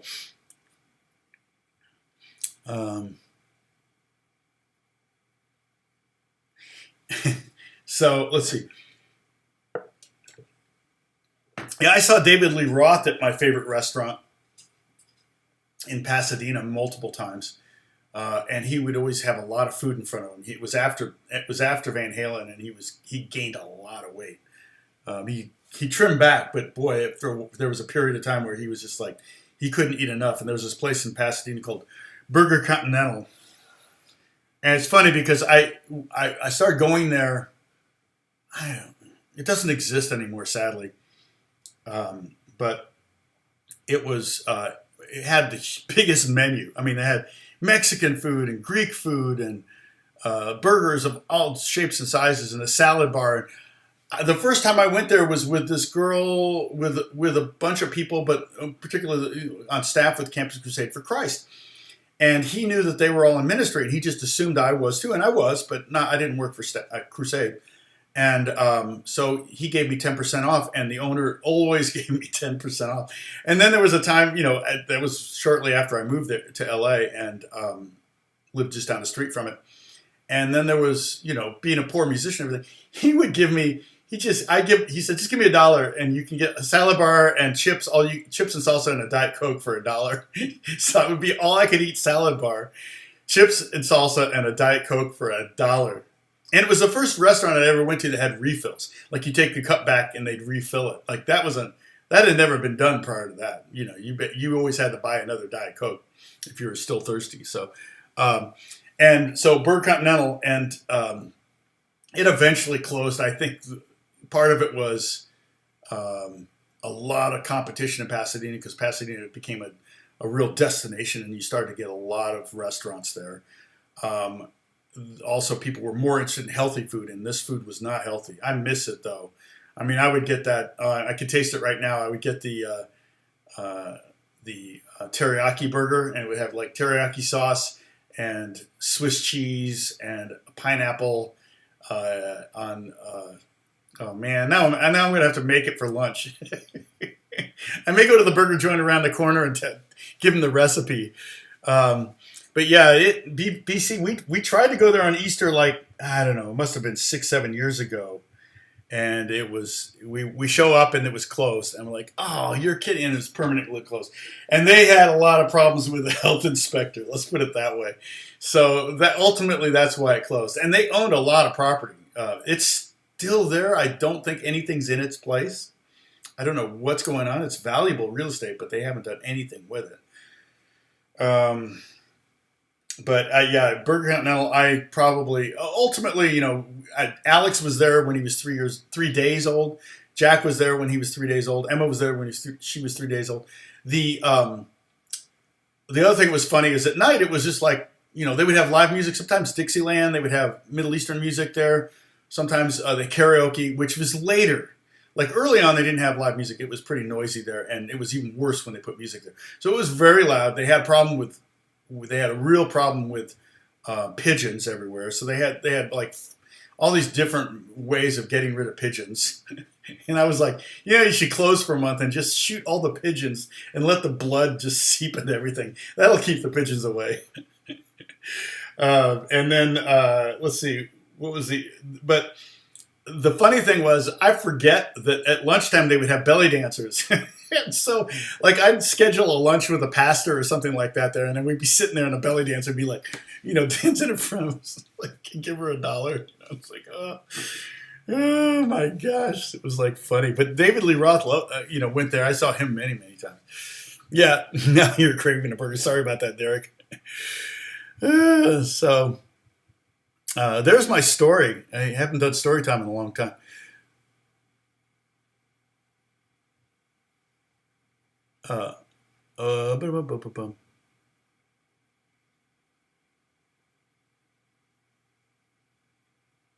Oh yeah, see you around the clubs. Yeah, I saw all that. Yeah, yeah. I mean, George was odd man out so much of the time, and it's real obvious in there. Ringo was the freaking consummate professional. Every day, on time, sitting there, quiet when he needs to be quiet, playing when he needs to play. I love the little bit where I think Ringo's talking to the director, and Paul's on the piano, and he kind of says to the director, I guarantee Paul hadn't heard that until he saw the movie a few days ago. But he said, you just film him playing piano. I could listen to him play piano for an hour, Ringo said, which I just thought was really sweet. And I just love that all the times that John and Paul, even George, and they all crack each other up. I mean, they are just mates. I mean, they've been friends. They're in their late 20s there. They've been friends since they were 14, 15 years old, right? 13 years old. A long time. And so, it's just life happened. I mean, if I were George and Ringo and Paul, I would have brought my girlfriend and wives to the studio every day too, until Yoko finally went home. My understanding is it got a lot worse on the Abbey Road sessions. That John and Yoko got into a car accident, and they brought a hospital bed into the studio, into Abbey Road, and Yoko was in the hospital bed with a tiara and wearing a see-through negligee on a hospital bed. And at one point, she gets out of the bed, walks across the room, and on George's amp, George has these tea biscuits that he would bring for him, and she takes one and is eating it. He loses it. He's like, she's good enough to get up and steal one of my biscuits. She's good enough to go home. So yeah, that was kind of odd. But I knew that, we all knew that was the case, right? We all knew that Yoko, that's the meme, right? That Yoko was there. I love the scenes where Yoko and Linda are just chit-chatting. I think that's just precious. That just warmed my heart because, the two of them are the ones that are blamed for breaking up the Beatles. And there you see them right there conniving, planning on breaking up the Beatles. No, I'm just kidding. But it's funny to see them together and just kind of like smiling and talking, looking like two girlfriends at a gig. And I just thought that was really amazing footage. And it may have been in the original movie, but of course the original movie it's not really anywhere to be found. Yeah, do the burger without the bun. It's good. It was good. So burger, teriyaki sauce, Swiss cheese, and pineapple. And so put the Swiss cheese on, the pineapple on, and teriyaki sauce on top. So, and maybe marinate the burger in a little bit of teriyaki sauce like an hour before you put it on the grill to give it a little more flavor. But there you go. And the teriyaki sauce is kind of syrupy, thick sauce, not a thin sauce. And they would put it on a not toasted, but grilled sourdough bread, not a bun, sourdough bread. So, what did Gary say? My favorite Wisconsin comedian, Mary Mack, asked what people's comfort food was in her act. A lady in the front row in L.A. said salad. funny. Salad's not a comfort food. What's a comfort food? Okay, what's everybody's comfort food? Yeah, I'm sure the teriyaki burger wasn't. Um, the Greek burger was in a pita sandwich, which was really good. Of course, I had the Greek sandwich, and the family was Armenian. So for some reason, I always thought they were Greek, but they were Armenian. And I love that family. And over the years, I spent enough there to buy their daughter a Mercedes. Because I saw their daughter driving a Mercedes, and I went, yeah, I pretty much paid for that thing. Because we would be there 3 times a week or something sometimes. I mean, all business meetings were held there. So, hey, Sadie, what's going on? Good to see you. Yeah, you missed it all. It's all over. No, I may still talk about. We're talking about inspiration. Food could be inspiration. Not many songs about food, but what's a comfort food? What's mac and cheese? That's a good one. Mac and cheese is a good one. Egg burrito. Okay, we're talking about what's everybody's comfort food. Chocolate chip cookies. Yeah, Dunkin' milk. I have to have milk with cookies. I'm a big dunker. Popcorn. Is popcorn a comfort food? That's more of a nosh. That's more of a noshing thing, right? I had popcorn last night. Carrot cake. Okay, that's a good comfort food. It's pretty healthy. Adult mac and cheese with grilled meat and veggies. Yeah, I used to chop up hot dogs and put it in the noodles before, when it was boiling, and then make the mac and cheese. And that was one of my kids' favorite. I don't know if it was their favorite lunch, but I made it a lot because I was a stay-at-home dad for many years. Yeah, Holly, you can do carbs. You're just trying to stay stealth, and I get it. I need to cut back on my carbs, 100%. I should join you there. The hardest carb to give up is sugar, though. Are you giving up sugar, too? Because it's one thing to give up bread, but bread's easier to break down, I think, than sugar. But steak salad, that sounds good. Steak salad, yeah. Sunday roast. Yeah, soup. Oh, yeah, what is it? There is something what is it that I get if I'm... Well, I mean, I've got a restaurant on the corner that whenever I'm sick now, we just moved here 2.5 years ago. So, and the restaurants here aren't nearly as good as Pasadena, I have to say. But I can walk to this place. It's very close. It's like a block and a half, if that. And they have great ramen and a spicy cheese ramen when I'm sick. Like I had a head cold a couple weeks ago, right? Remember last week I had almost no voice. It wasn't COVID. It was just a head cold.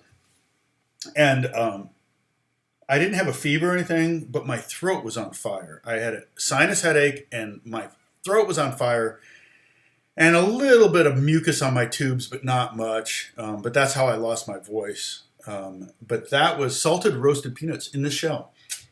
That's a noshing thing, but that could be a comfort food. But boy, I'll tell you that spicy cheese ramen with pork belly. In fact, I'm just thinking about it right now. The worst thing is when I Jones for it on Tuesday, because that's the only day they're closed. So I can't tell you how often I'm jonesing. It's like jonesing for Chick-fil-A on a Sunday. Hey, sounds good after church? Sounds like Chick-fil-A. And it's like, oh, damn it. You just want to cuss out loud. It's like, that's actually technically should be the only day they're open. They should only be open on Sundays. If I'm going to go to McDonald's, I almost always get the quarter pounder with cheese. McDonald's fries is a great comfort food. I have to admit. Sometimes I'll just go to get McDonald's fries. Hello, hey Bob, what's going on? Checking in late. No, we're talking about what's everybody's favorite comfort food. Yeah, sugar is everywhere. It's really, really hard.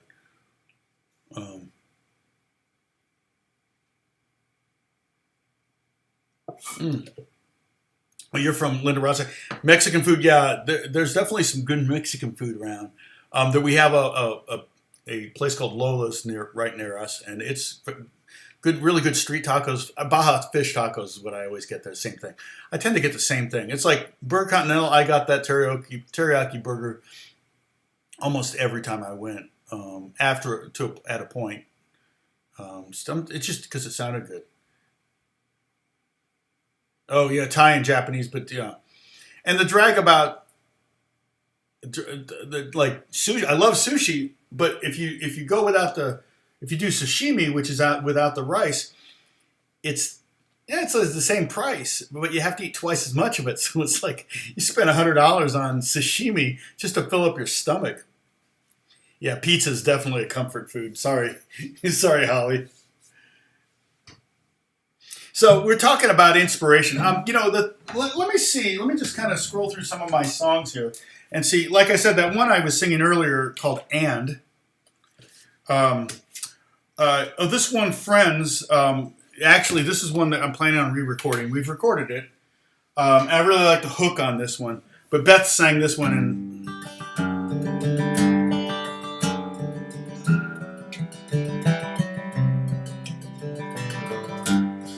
So it's got a nice, guitar hook at the top.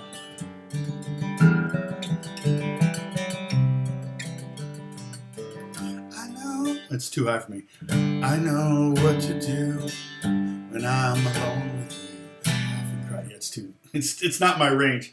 But this one I actually wrote for Beth and her sister. It was inspired by Beth and her sister and their relationship, and being separated from family. I have a song called 2,000 Miles, which was about being 2,000 miles away from Beth. Let's see if I find the lyrics for that. It's in here. We did Madeline. I played you Madeline when the first Born Without Depth Perception. You've heard that one.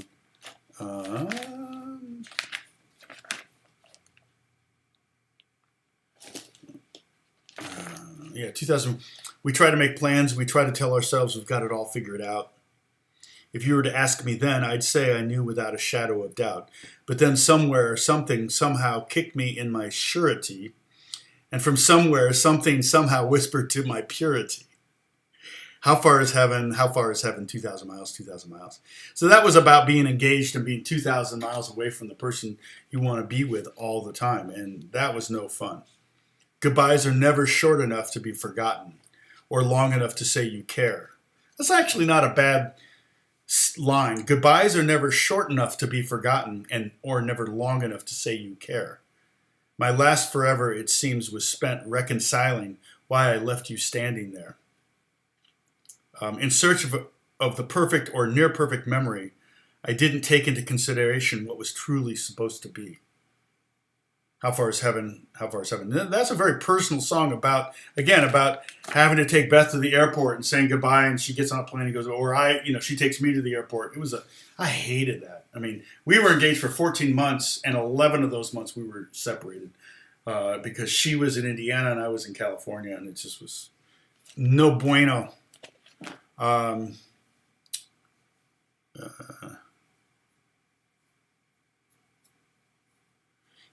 know. I have a song called "Why What Did I?" Why what did I? And the chorus is "Why what did I do to cause you pain and strife, a lost life?" It's about Christianity. It's about wanting to pay back Christ for the sacrifice, right? But then if I can pay that price back, then it's worthless. Because in the grand scheme of things, I don't really have anything. Right? Ashes to ashes, dust to dust. Ultimately, all my guitars and all that stuff, it's not coming with me.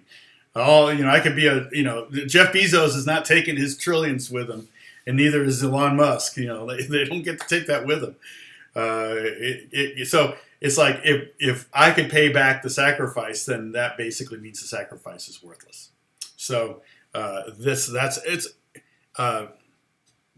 did sing this. This one is one that I sang. But I gotta remember the one. Okay, yeah, I remember. And check this out. The verse is 2 chords. Like a lion, die like a lamb. Oh yeah. 40 years to understand why. Sorry, I'm singing too quiet. What did I? 40 years of living, 40 just to die. How many times did I miss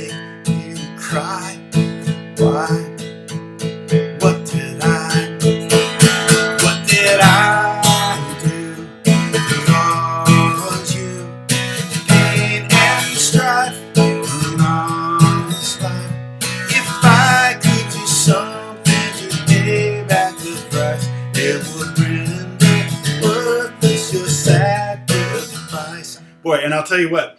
And the hook on this is, I'm playing E, but I'm hammering on the G sharp, and then I'm hammering on I'm play the G natural to the G sharp, and on the A chord I'm kind of doing an A2, but I'm hammering on the G sharp to the A to give it a major seventh sound, which is, I liked it because it was kind of they juxtapose against each other.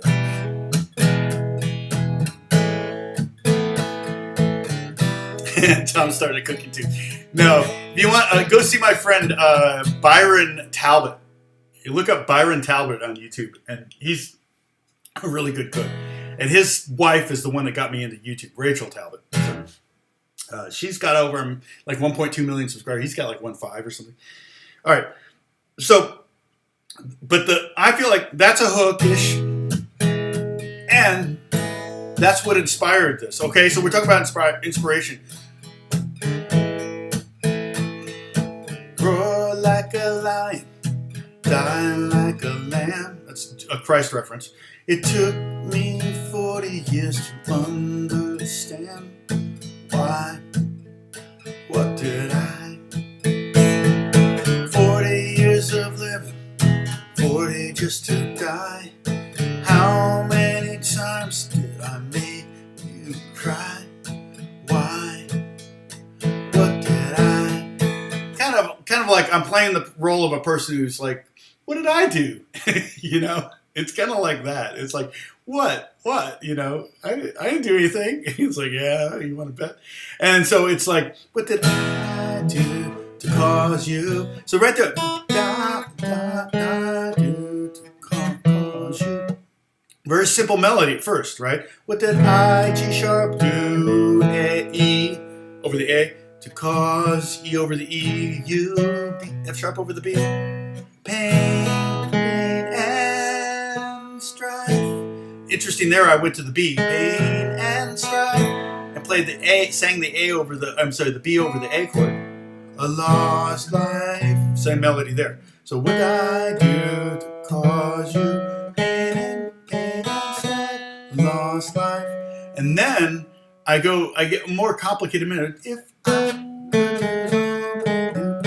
back the price. I love that melody. I do something to pay back the price. Okay? If I do something to pay back the price, it would render. I love that too. What? It would render. What? Again, I'm singing the B over the A chord. What? But I love that. Singing seconds, sixths, sevenths, ninth, ninth and the second of the same thing. Your sacrifice. So I don't know if you like that, but I've always liked that melody. If I could do something to pay back the price, it would render worthless your sacrifice. And you can see why I don't write pop lyrics, because I don't have it in me. All of my songs were allegory, pseudo-political, not really political, but more like just what are we going through? What's troubling our souls?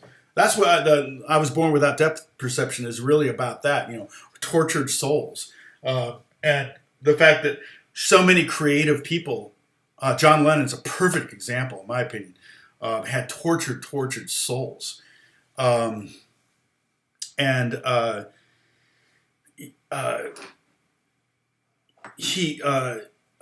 so that led them, oftentimes down two paths, to self-destruction or to creation, or to creating things. Often, not every time. I mean, some people just went right down the middle of the road. but John Lennon's mom was, killed right in front of him. I think she was hit by a police car going to the scene of a crime or something. And so he was anti-establishment.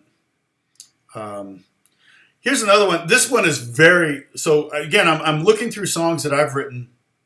I recorded this one too at some point. I really like this lyric. It was very much inspired by Elvis Costello, who particularly in the 80s and 90s was one of my favorite songwriters. Probably still writing great songs. I just don't keep up on it. But this one was called Some People. And this one is very, very simple lyric. The chorus, the hook. Some people want, some people want, some people want, some people want, some people want just to be loved. And that's and then it repeats. So it's very, very simple lyrically. And then but the B section, the bridge it goes to, it says, I'm no different than you. I'm no different than some people. And it says, some people want just to be loved. And then finally, after going through all of that, it finally gets to what I would consider more of a B section. It kind of does the same thing, same chords as I'm no different than you. It goes to, I love this lyric though. I got a letter from my heart. It's said in very simple terms. Don't leave me out. My beating's all about the fact that you're no different than some people. I got a letter from my heart. It's said in very simple terms. Don't leave me out. My beating's all about the fact that you're no different than some people. Let me see if I can remember how this goes. Some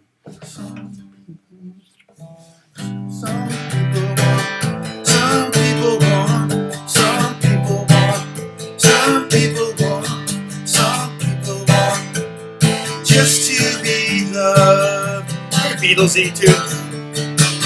Some people want, some people want, some people want, some people want, some people want just to be loved. And drag triplet, very Beatlesy.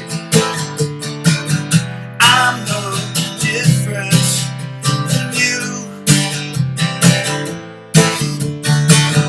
I'm no different than some people.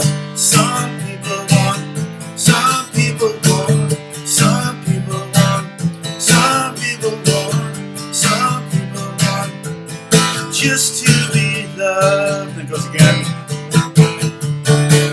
Some people want, some people want, some people want, some people want, some people want just to be loved. I got a letter from my heart. It said in very simple terms,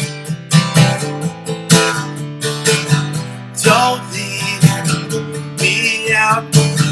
My beating's all about the fact that you're no different than some people. Some people want, some people want, some people want, some people want, some people want just to be loved. My writing book just wrote me back. It said in very simple terms, don't live through me. It's time to set you free. You have to try to be like some people. Some people want. Anyway, I don't know. You like that song? More Gary Newman. What? Grandma Cameron. What are we talking about? So, that song, yeah, I mean, I really like it. I got a letter from my heart, said in very simple terms, don't live through me. My beating's all about the fact that you're no different than some people. And then the next chorus or bridge or verse or whatever, my writing book just wrote me back. It said in very simple terms, which I don't have a problem stealing a line from myself. I really like that. I got a letter from my heart. It said in very simple terms. And then the next verses, my writing book just wrote me back. It said in very simple terms. I don't really have a problem with repeating a line if it really propels the lyric forward. And I like that lyric. The funny thing is the hardest word, one of the hardest words to sing is the word people. It's just not, it pops in the microphone, things like that. But it also is just hard to say. And so I say it a billion times in this song. It's kind of weird in that regard. But and then the second half of that second verse is, don't live through me. It's time to set you free. You have to try to be like some people. So the song was kind of like someone's singing about people needing to be in love, and it's really I'm singing about myself, but I don't realize it. And that's kind of what that's about. Thanks, Max. Yes, no, it was 100% inspired by Elvis Costello. Huge. I mean, I love, Allison. What a great song Allison is. Every day I write the book, but also all of his songs. I was listening to a lot of his music. I was buying all his albums and listening to him. Short People. It does Short People. Short People. Yeah, Short People has the people word in it too a lot.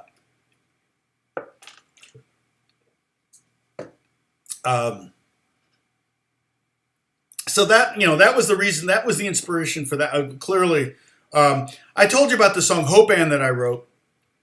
This is one of the first songs I wrote for my band. And Hope Ann was a girl in grade school who was, was, when it comes to not being attractive, she was violent. She was, what's the saying of, what's the saying? Something on all pistons, firing on all pistons. And I don't mean that. The whole point of the song was that So this girl named Hope Ann, she let's just say in every area she was, and she was probably poor, so clothing wise her options were limited and stuff. And kids made fun of her all the time. Like, oh, if I win, you're going to have to kiss Hope Ann, that kind of thing, right? So mean stuff. And I of course, never came to her defense. Not that anybody had said anything to her face. This was all stuff that was said behind her back, like you all do in grade school. I don't remember. She was probably in junior high. I think she went to my junior high. I don't remember her after that. But years later, I wrote a song called Hope Ann. And the chorus was, Hope Ann, God thinks you're beautiful. And if God thinks you're beautiful, then so do I. It's like, am I going to argue with God on this? And then the verses are, give me your eyes, meaning God's eyes, your holy eyes, to see through this world's sinful disguise. Give me your eyes and make me see people as they're meant to be seen. So it's a great song. Well, of all our songs, when we were playing Beth and I and our band was playing out at youth conferences, things like that, this song was by far our most popular because everybody, particularly girls, could relate to it. And we had requests for this song every time we played. And it was because it was a kind of a thing that, I would love to be able to see everybody through God's eyes, and we don't. We tend to filter everything through our experience, and that's where prejudice comes from. God doesn't see anybody different. God sees everybody the same way. And so the second verse is, give me your eyes, your holy eyes, to realize the beauty inside. Give me your eyes and help me see people as they were meant to be. And my friend Brad wrote a song called Beauty Inside. No, was that Beth? Or Beth may have written a song called Beauty Inside. That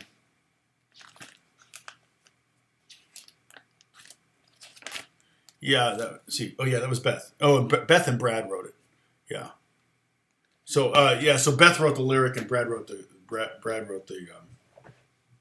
melodies, the chords. So and there are a lot. Yeah, Billy Jack's a classic song written about a news story, right? I don't know if they knew who wrote Billy Jack. I don't know if they knew it personally or if it was just a news story in the paper. Let's see if it says anything. There's a website called songfacts.com if you want to check that out. It will often tell you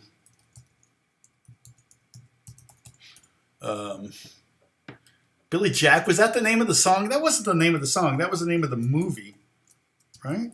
Was that the name of the song? Legend of Billy Jack, One Tin Soldier. This song tells a story of a battle olden times about a buried treasure. Both sides killed for. Is that the song you're talking about? 71? That sounds about right.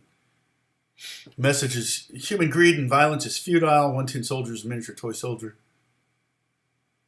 No, let's see.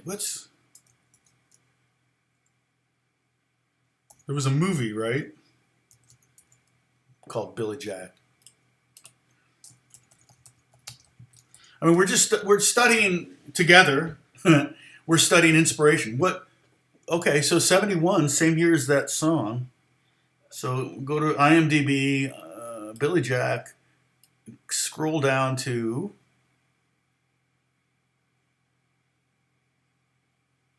half Indian, half white, ex Green Beret. How many movies start like that? One Tin Soldiers. No, okay, so that's the song. Okay, so this is the same song. Yep. Sorry, somebody's already. Yep, there you go, Joseph. You're already on top of it. It was recorded for the film Billy Jack. So actually, it was recorded for the film. The songwriting team of Dennis Lambert and Brian Potter wrote this. They wrote songs for Dusty Springfield, The Four Tops, and Glenn Campbell. So this was a crafted song for a movie. Isn't that interesting? And then it was recorded by Coven, but it's a female singer, right? I'm not going to play it because Jinx Dawson was the only member of the band to perform on the movie version of the song that appears in the soundtrack. She got the gig singing it because Linda Ronstadt, who was the first choice, wasn't available. Dawson recorded a different version with Coven that appeared on their second self-titled album. Because the version that she sang is a different band. It probably was, she sang over the demo, probably. Wait, in '69, this was number 34 U.S. hit for a short-lived Canadian band called Original Cast as simply One Tin Soldier. Reached 34, went to number 1 in Canada. So this song predates the movie. I thought it said here they wrote it for the movie, but after Battle of Victors, okay. It was popular during the Vietnam War, you know. Interesting. Yeah, I think, is there, yeah, here are the lyrics. Listen, children, to a story. Yeah, so, wow, a lot of lyrics. Go ahead and hate your neighbor. Go ahead and cheat your friend. Yep. Yeah, it's right there. Yeah, so Songfacts is kind of a cool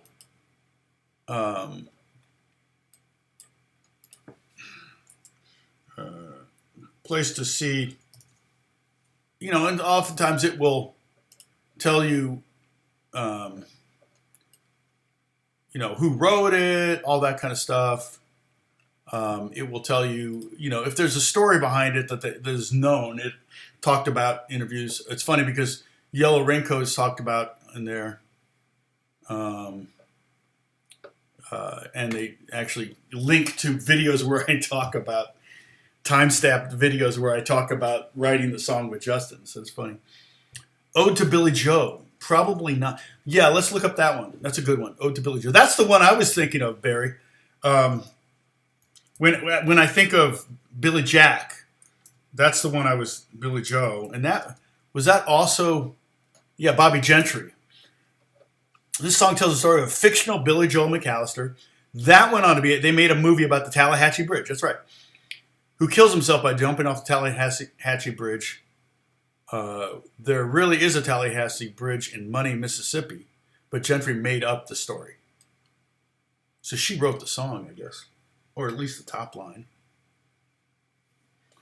Song, family finds out about death. Billy Joel shares my dinner table, along with other mundane concerns.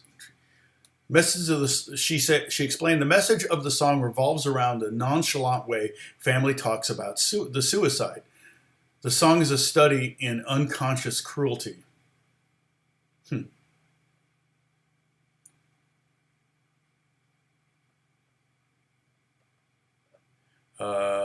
This is a lot of times these entries on Songfacts are just people's opinions.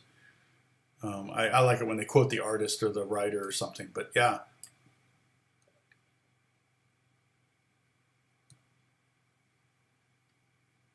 Yes, exactly, Dennis. Yep. Well, you know what's funny about that? I saw this article. I was flying somewhere, and it may have been, you know, when people put magazines in your, it may have been in the United Airlines magazine, but I think it was like, it wasn't Cosmo, but it was some magazine like that, you know. And it had men, so it had men draw a picture as best they could of their wife or girlfriend. and that same woman draw a picture of herself, right? And what was fascinating is that the men drew the pictures. The woman looked, was more shapely or better, more fit than the real, and the woman drew her more overweight than the real. And that's super telling, right? Women are much more likely to become anorexic. They look in a mirror and they could be as skinny as Karen Carpenter was and still think they're fat. And very rare for guys to suffer from that. I look in the mirror and I see myself as fat, but it's just like, I'll do more push-ups, or I'll try to cut out the carbs. I wish I could do that, Holly. Oh man, I love pasta. Dang it, it's just too many.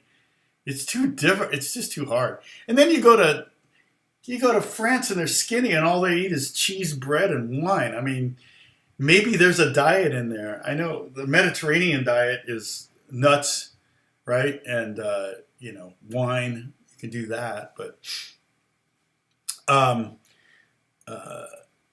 yeah, it's fascinating. Yeah, so that's and there are some songs about that. Seeing someone through their eyes, but that's exactly right. Oh, Man on the Moon, yeah, and that was literally about Andy. What's his name?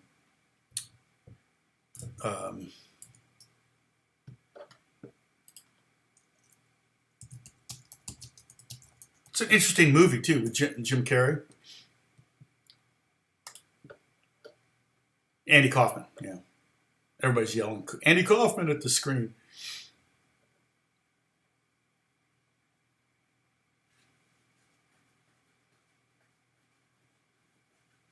Yeah, here's something too. I have never turned this into a lyric, but I tell people the most attractive thing about Beth is that she loves me, even me. Does that make sense? When you look across the room at someone and they love you and they have that look in their eyes like they love you, there's nothing more attractive than that. And so, we're both older. We've been married 34 years, so we're a lot older than we were when we got married. I see pictures of us when we were young, and I'm like, yeah, we were pretty good looking when we were young. And I still see her the same. I think that's why God makes our eyes go bad eventually.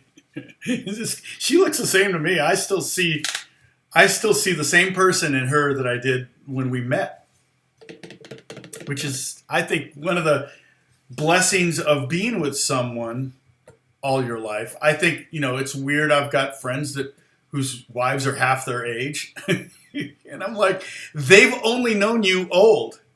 They have no memories of you when you were good looking and skinny. They have nothing to fall back on. And so, stick with your wife, stick with your spouse, I guess is the moral of the story. Pinball Wizard. Pinball Wizard was definitely a music opera, so Daltrey, well, actually, how much of that was written by Daltrey? How much of that was written by, I think that was mostly Pete Townsend, was it not?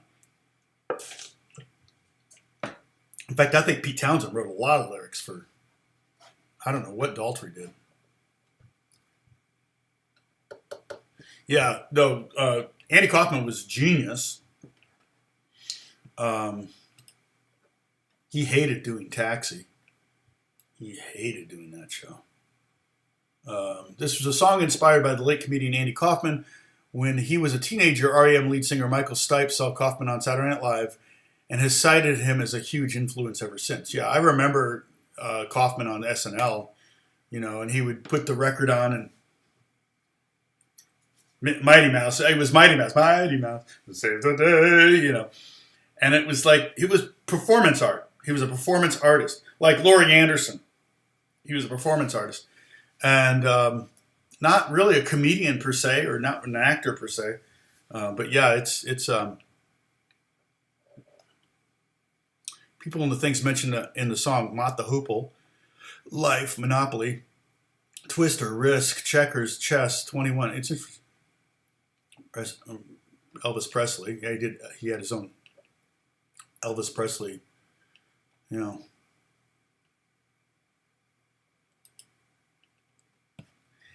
Yeah, Taxi was one of those shows where it's like, yeah, it doesn't wear as well. I love, I'm a big Cheers fan, and a lot of the same. It's funny. I don't know if you ever noticed this, if any of the Cheers fans out there, but I swear that sometimes you can hear Danny DeVito laughing because he's got a very distinctive laugh. And there are times where I can hear Danny DeVito laughing in the audience of Cheers. And Rhea Perlman is his wife, Carla. And Rhea's sister wrote a lot of the episodes and produced a lot of the episodes. And Rhea's dad is Phil, who sits at the bar and sometimes would get lines. There's even a scene where Carla is mad at men and she throws a drink in Phil's face because he's a man. Or something to that effect. I know Rebecca does that. Are you a man? Yes. She throws a drink in his face. The show just still cracks me up, and I have it practically memorized every single episode. But yeah, so I love it when Phil and Carla interact. Like she'll tell him to shut up or something. It's like, I love that because it's like getting to go to work with your daughter every day. How fun is that? I mean, that's just, you're both your daughters for that fact, for that matter. So I love that. But Taxi, I never, and I met and I kind of hung out a little bit with, who was the guy from Taxi? Because he went to my church. Can't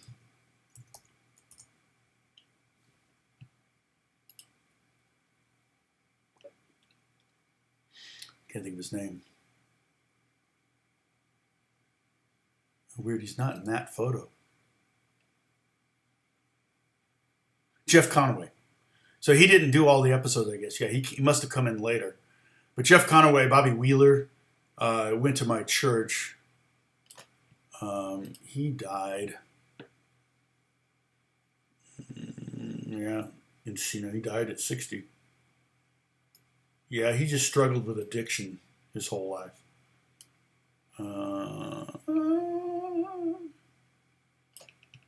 What did he die of? He didn't die of an overdose, I hope. I can't remember. Yeah, he got married a few times.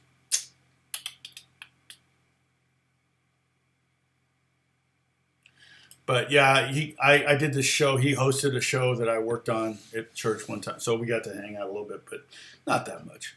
Wreck of the Edmund Fitzgerald's a beautiful story song. Yeah. Well, Dylan wrote a lot of those story songs. Okay, Gary, take care. So, and other songs can clearly inspire you. I mean, that one song I played that was so clearly Elvis Costello inspired. The Beatles wrote songs that they were inspired. Like Paul McCartney says, we nicked from the best. And clearly there are songs they wrote that they kind of got inspired by, I would say Chuck Berry, maybe a little bit more. Everly Brothers. I wouldn't say Jerry Lee Lewis. Everly Brothers, who was the big... Buddy Holly. Paul will tell you Buddy Holly is a huge influence on him. Paul actually owns the bass, I think the upright bass that was the Buddy Holly's bass player. I saw a video of him with that in his house. So it's funny because one of my students is friends with Paul McCartney's grandson. And he's been over to their house, and Paul's at the house playing piano, and it's like, oh yeah, because I taught him like Blackbird, and he goes, oh yeah, that was written by my friend's granddad. And I went, wait a minute, what? Because yeah, my friend's granddad. I went, your friend's granddad is Paul McCartney? He goes, yeah, that guy. I was like, oh my gosh. I'm like, can you imagine? He goes, oh yeah, he'll come over and he'll just play piano and just, it's like, yeah, there's lots of story songs. Now, most of you do not peruse the top 40 charts and haven't probably in years, but I would be hard pressed to find a story song in the top 40 in a long time. Lyrically, we're looking at WAP. I saw this video on TikTok of this comedian reading the lyrics to Baby It's Cold Outside, like reading a stanza from Baby It's Cold Outside and then reading a stanza from WAP. And because it was a stand-up comedian show, it was uncensored. It was like, oh my gosh. And he's like, why is this song canceled? Why can't we? It's like, Baby It's Cold Inside versus WAP.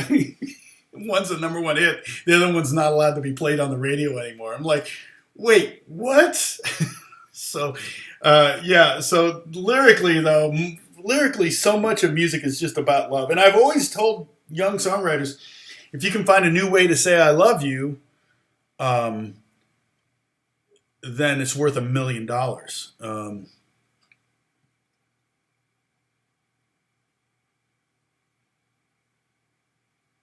The searchers all say they have made Whitefish Bay. Oh, yeah. Yeah. No, it's a great song. And, I don't feel like lyrics are really the priority anymore. I mean, pop music has really shifted. Although, you could say the shift kind of happened during the Beatles' term. But pop is different than... There'll always be folk music out there. Folk. I can't, I don't know. Either's fine. There'll always be folk music out there. Yeah, and they did roll over Beethoven. That was one of their staples. Baby It's Cold Outside, kind of a creeper song, but not really. She's holding her own. If you read the lyrics, she's totally holding her own. She knows what he's up to. That's the great thing about it. It's like a great way to be able to, oh, I see what you're up to. That's what the song's more about that, I think, than the creeper aspect of it. It's like These Boots Are Made for Walking. Frank Sinatra was going to record that. His daughter, Nancy, said, no, you can't record that song. If a man sings that song, it's mean. But if a girl sings it, it's cute. And so she recorded it and had her biggest hit, had a #1 hit with it. Baby It's Cold Outside is a duet. So it's a play. It's a back and forth. And I never felt it was creepy. I still don't. I mean, but you can have that opinion. I don't care. But I still think it's actually a really good melody. And it's a fun song, and it was in Elf. But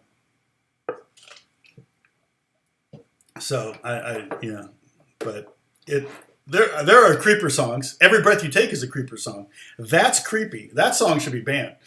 If it's far worse than Baby It's Cold Outside. So, and Sting would tell you that. I think Sting has actually done Baby It's Cold Outside. Believe it or not, I think I heard a version of him singing Baby It's Cold Outside. I can't remember where, but I thought I heard him sing it somewhere.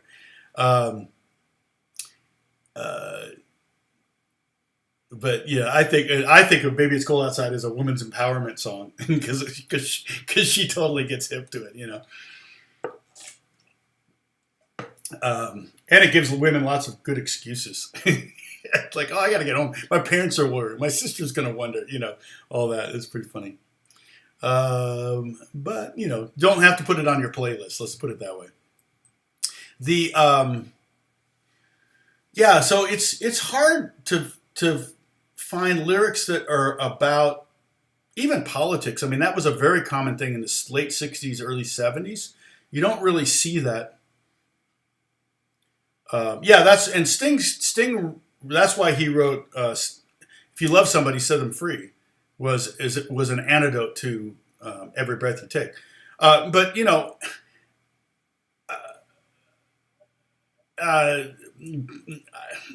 Sting lived in the dark side. In a lot of ways musically. I mean, look at Brimstone and Treacle, which was the music a movie he wrote the music for, and it was about a molesting priest. He played a molesting priest, I think, in it. And I have that album, actually. And there's some great... Because, see, I was really into the Police. I was late to the game. About the time I got into them, they quit. They broke up. I'm not a huge Sting fan. I mean, like, I really prefer the Police. I love the band dynamic. I mean, the Beatles. I owned all the Beatle records. I've gone through all of them probably 3 times. I probably on my third Beatles album on all of them.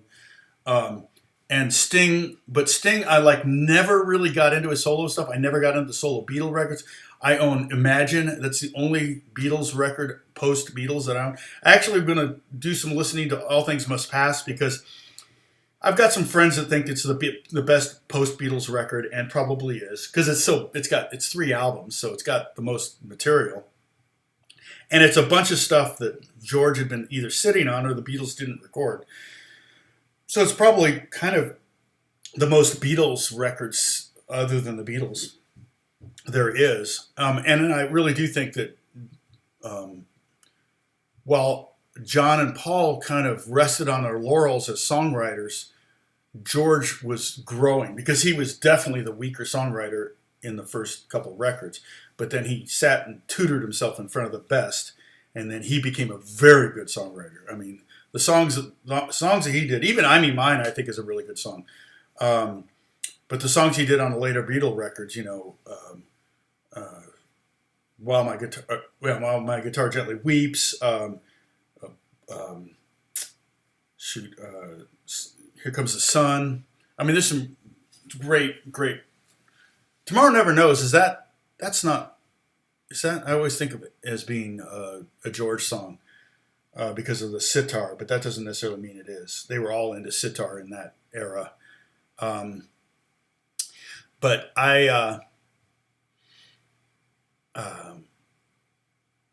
yeah, and see, that was something that inspired them musically too, right? Life experiences. I think comes under that. Inspiration can come from another song, Yeah, other artists, same thing. So inspiration can be from lots of things, but life experiences covers a whole or other people's life experience. But today's the 20th anniversary of the Passenger. Oh, I didn't know that. Yeah, it was 2001. It was after. I do have Today in Beatle History on my Instagram. It'll probably be there.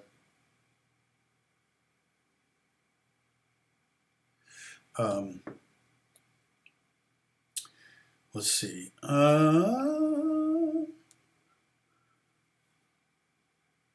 Yeah, I think Kelly and I wrote a Christmas song. I think she's going to release it before Christmas.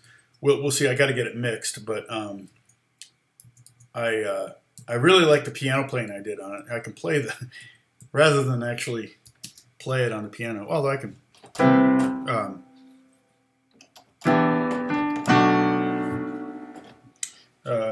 Kind of started out. This is an example. So she wanted a Christmas song, and I'm like, okay, well, what do I do? So first thing I came with, I was like, Silent Night, right? So I started out with the sound.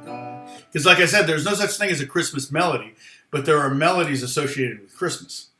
And so, and that was my hook. I ended up recording it with the guitar tuned in open G for one of the guitars, and then the other guitars where I was capo at the 5th fret, and I was playing I was playing like major 7th chords, stuff like that.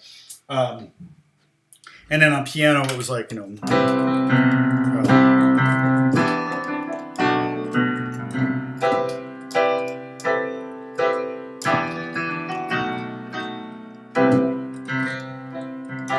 was it?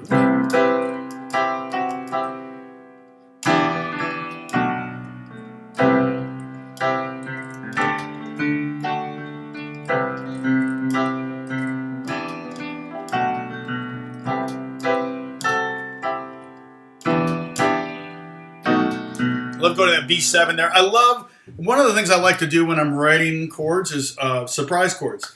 Okay, I'm going to make this very PG-13, maybe R-rated here, but there's a song I wrote with, let's see. Well, I actually, it was Sam Hook wrote the top line on this. And it was, you can even see me perform it here.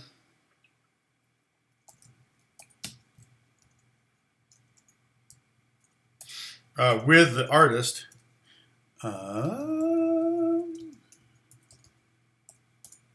I'll send you a link, but it's called I Ain't Shit.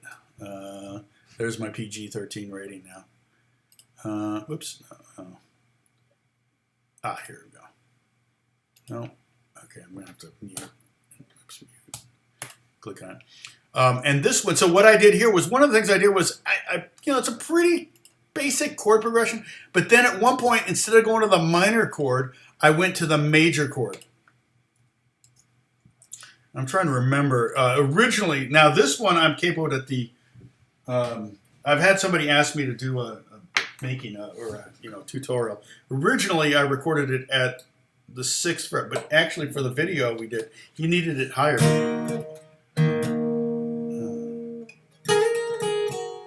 What is it? Was it?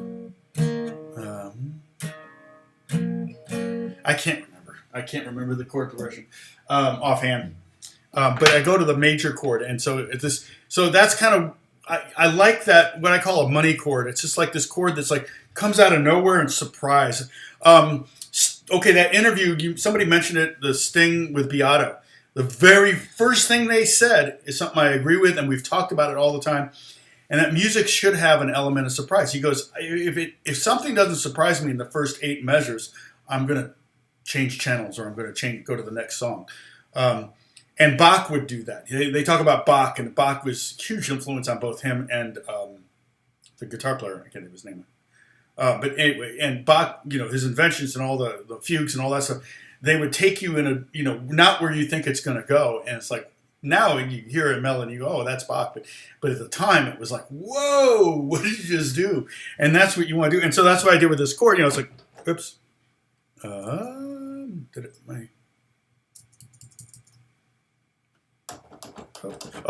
turned down my piano. There we go. So I'm playing C major 7.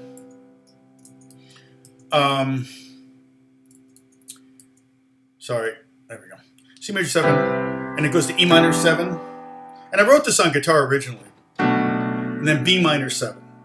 So I'm in the key of G, but I'm on the 4 chord. So the chorus starts on the 4 chord and goes to the 6 chord and to the 3 chord, which is pretty rare.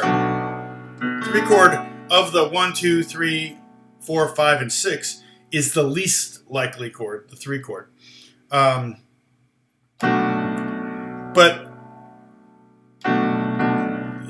the 5 of the 6 is B7, but I don't use the B7 to go to E minor. I use the B7 to go to C major again, which is a common trick, but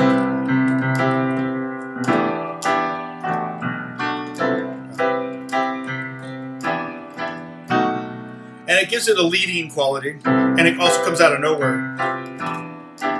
And get back to the B minor 7, and then just the 4 chord. And the song ends on, it starts out with that Silent Night kind of figure in G, and then it goes to this, and it goes back to that, and it goes to this. And once it goes to that progression the second time, it never leaves it. And so it never plays the root chord again the entire song. It doesn't even end that way. I think it just ends on the 5 chord for effect. So my real knees hurt. My knees hurt.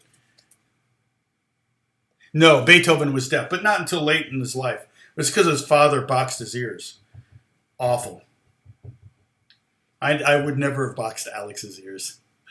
That's when you do that to a kid. And what it does, it creates this horrible pressure in your head, and it, caused him problems his whole life. Is there a better story songwriter than Shell? What are some songs that he wrote, though? Silverstein. I mean, I think of him as a book writer. That's not how you spell his name, though, either.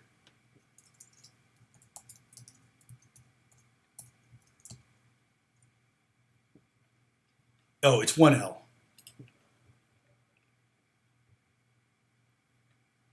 I got stoned and I missed it. Oh, is that the same person as the mermaid?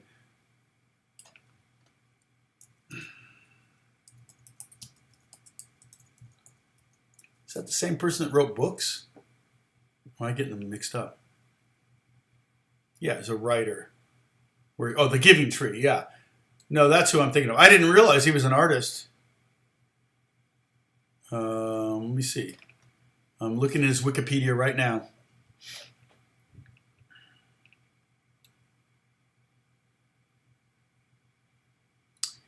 He was born in Key West. Oh, no, he died in Key West.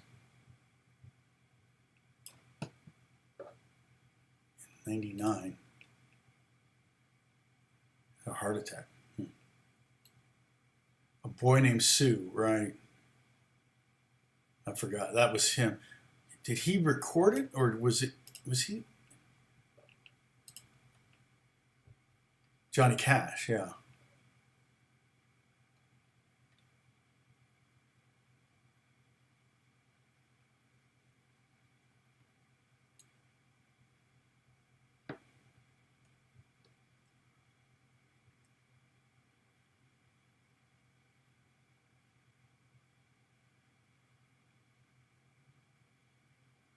Yeah, that's a great song.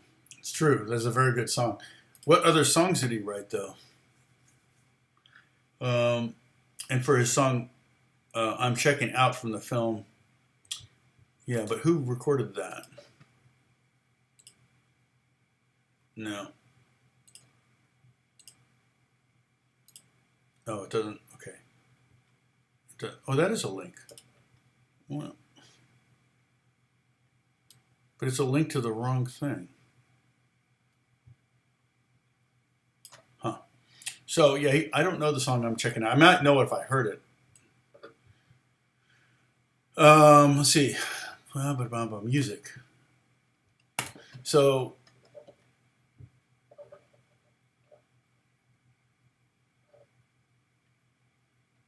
he wrote for Dr. Hook. Okay. Put on another log on the fire, one way. Yeah, I'm going to have to dig into him a little deeper. I mean, I know his songs. And that's the other thing is there's a balance, for me between lyrics and melody. I mean, I feel like if a song can be really lyric heavy, but if the melody is not inspiring, the record of Edmund Fitzgerald has a lot of things going for it, but it's also kind of a long song. American Pie is another one that's like,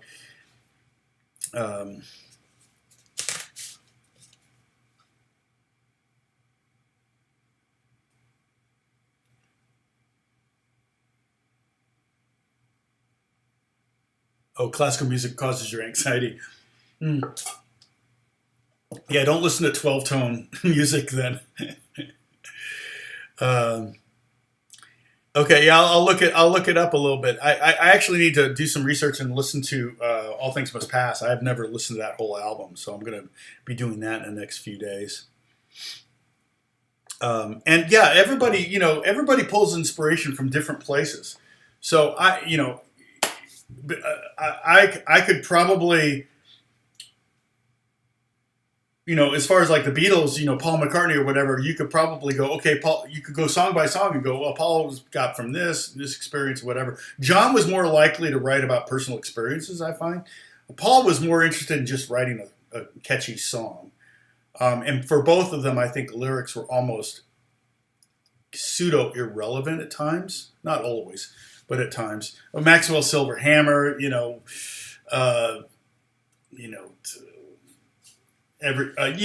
songs like I Get By With a Little Help With My Friends, it's just, they were trying to, it almost feels like they were trying to write an anthem, and, I Am the Walrus, Goo Goo Goo Joob, these are deep lyrics. Not a lot of, maybe some symbolism and hidden stuff in there in some of their lyrics, but, and some of it was maybe drug induced.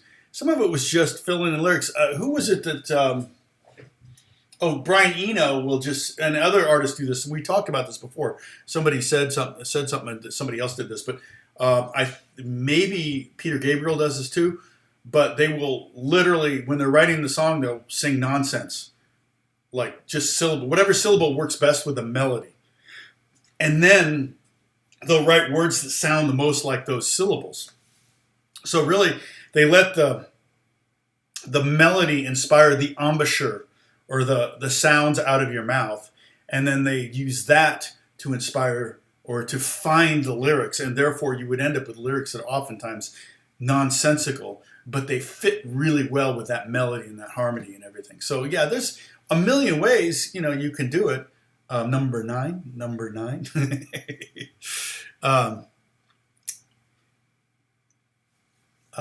So yeah,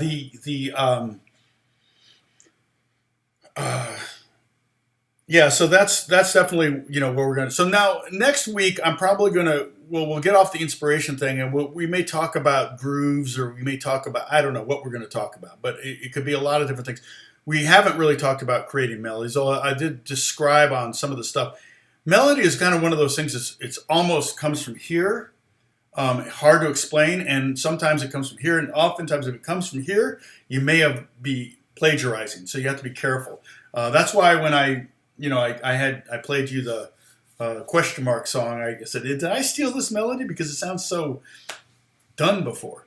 And it really is a one-note melody, but which is not really copyrightable. But so Bobby Bear, okay. I'll check it out. Shel Silverstein, I haven't really, I mean, I've read all his books because of the kids and stuff, but never really listened to his songwriting as much. But I did without knowing it. So Boy Called Sue. So Boy Called Sue? Anyway. Okay. So anyway, I will see you guys and see everybody in 1 week, Lord willing, next Monday morning. And we'll talk more about this. I do encourage you to keep writing. Write lyrics if you can't write melodies. Write melodies if you can't write lyrics. Write chord progressions. Try to write a hook this week. Try to write a guitar hook. I mean, if you can play... If you have a guitar with one string on it, you can write a hook. Okay, that's a hook. So you know, that's a hook. That's a classic example of a hook being the guitar part. There's nothing hookish about the melody.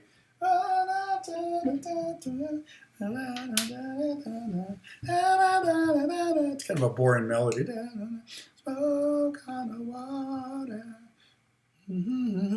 the cool part though. That's cool. Again, that derived from the guitar part though. So yeah, but try to write, you know, a hook or a melody or a chord progression, a lyric. If you write a whole song, great. I was looking again. You can post these at where is it on our Insta? So the Discord thing. Click on that link and join the Discord thing. I posted a new video you can check out, and let me know if I totally screwed up on anything. Let's see. Guitar gear review. Questions about guitar. Oh, I need to. Okay. Viewers helpful comments. Oh, your own stuff. I think is that where we're putting it. Yeah. And I like Gary's idea for Silent Night. Let's see. Anyway, so you can post stuff there. If I get a chance to take a look at it, make a comment, I'll try to make a comment. It's going to be a kind comment. I'm not going to slam you. And I might say, oh, you know what? You just stole the melody from this. I might tell you that. Thank you so much, Holly, for helping me out. Thank you for checking my spelling. And then if you want more of me, you can check out the video I posted on Instagram. It's not public yet, so I'm not Instagram. I'm sorry, on Discord. It's not public yet, so it's only for the Discord members only. And then I'll make it public. It is monetized, so I make a penny when you guys watch it, maybe a half a penny. But don't feel like you have to go all the way through it because it's 30 minutes. But it might be fun, Holly. You pick up your guitar and maybe you can play some of these licks that I put in the song. So I try to explain my thinking a little bit, which I think is really kind of the cool part of it. So yes, Holly agrees. Put your ideas in your own stuff. I've made comments on everything I think that's been up there. And I try to find good in everything. That's true with people and music. And so I will, if you put something up there, I'll try to get it, listen to it as best I can. If you just throw a lyric up there, I can look at that too. But And then, yeah, we'll talk more about lyrics. We've talked about lyrics a little bit. Harmony mostly we've talked about. And so we'll just kind of keep chipping away at some of these things. I don't know. If you got questions pertaining to songwriting, feel free to let me have them. And especially once I log in, I'm happy to kind of try to answer the questions here. So, and I hopefully remember to say the question, because a lot of people don't rewatch this video with the live chat going. So, but we're at 3 hours, which I knew we would do. I planned on it because last week was an hour because I had to go, but this week much quicker or much longer time. So God bless you guys. Thanks for hanging out all this time. I appreciate it. What were our numbers like? Well, we peaked out at 37. It looks like. Holly, we kind of stayed up in the 30s for a good long time. Got down to the 20s. We're in the 20s still, so that's not bad. I mean, I think Rick's in there. When Rick's up online, Rick Beato, it's like thousands of people. So I'm not Rick Beato. But thank you so much for tuning in. Hopefully we learned something. We had some fun, and that's the main goal. Just kind of hang out and support each other, okay? God bless you all.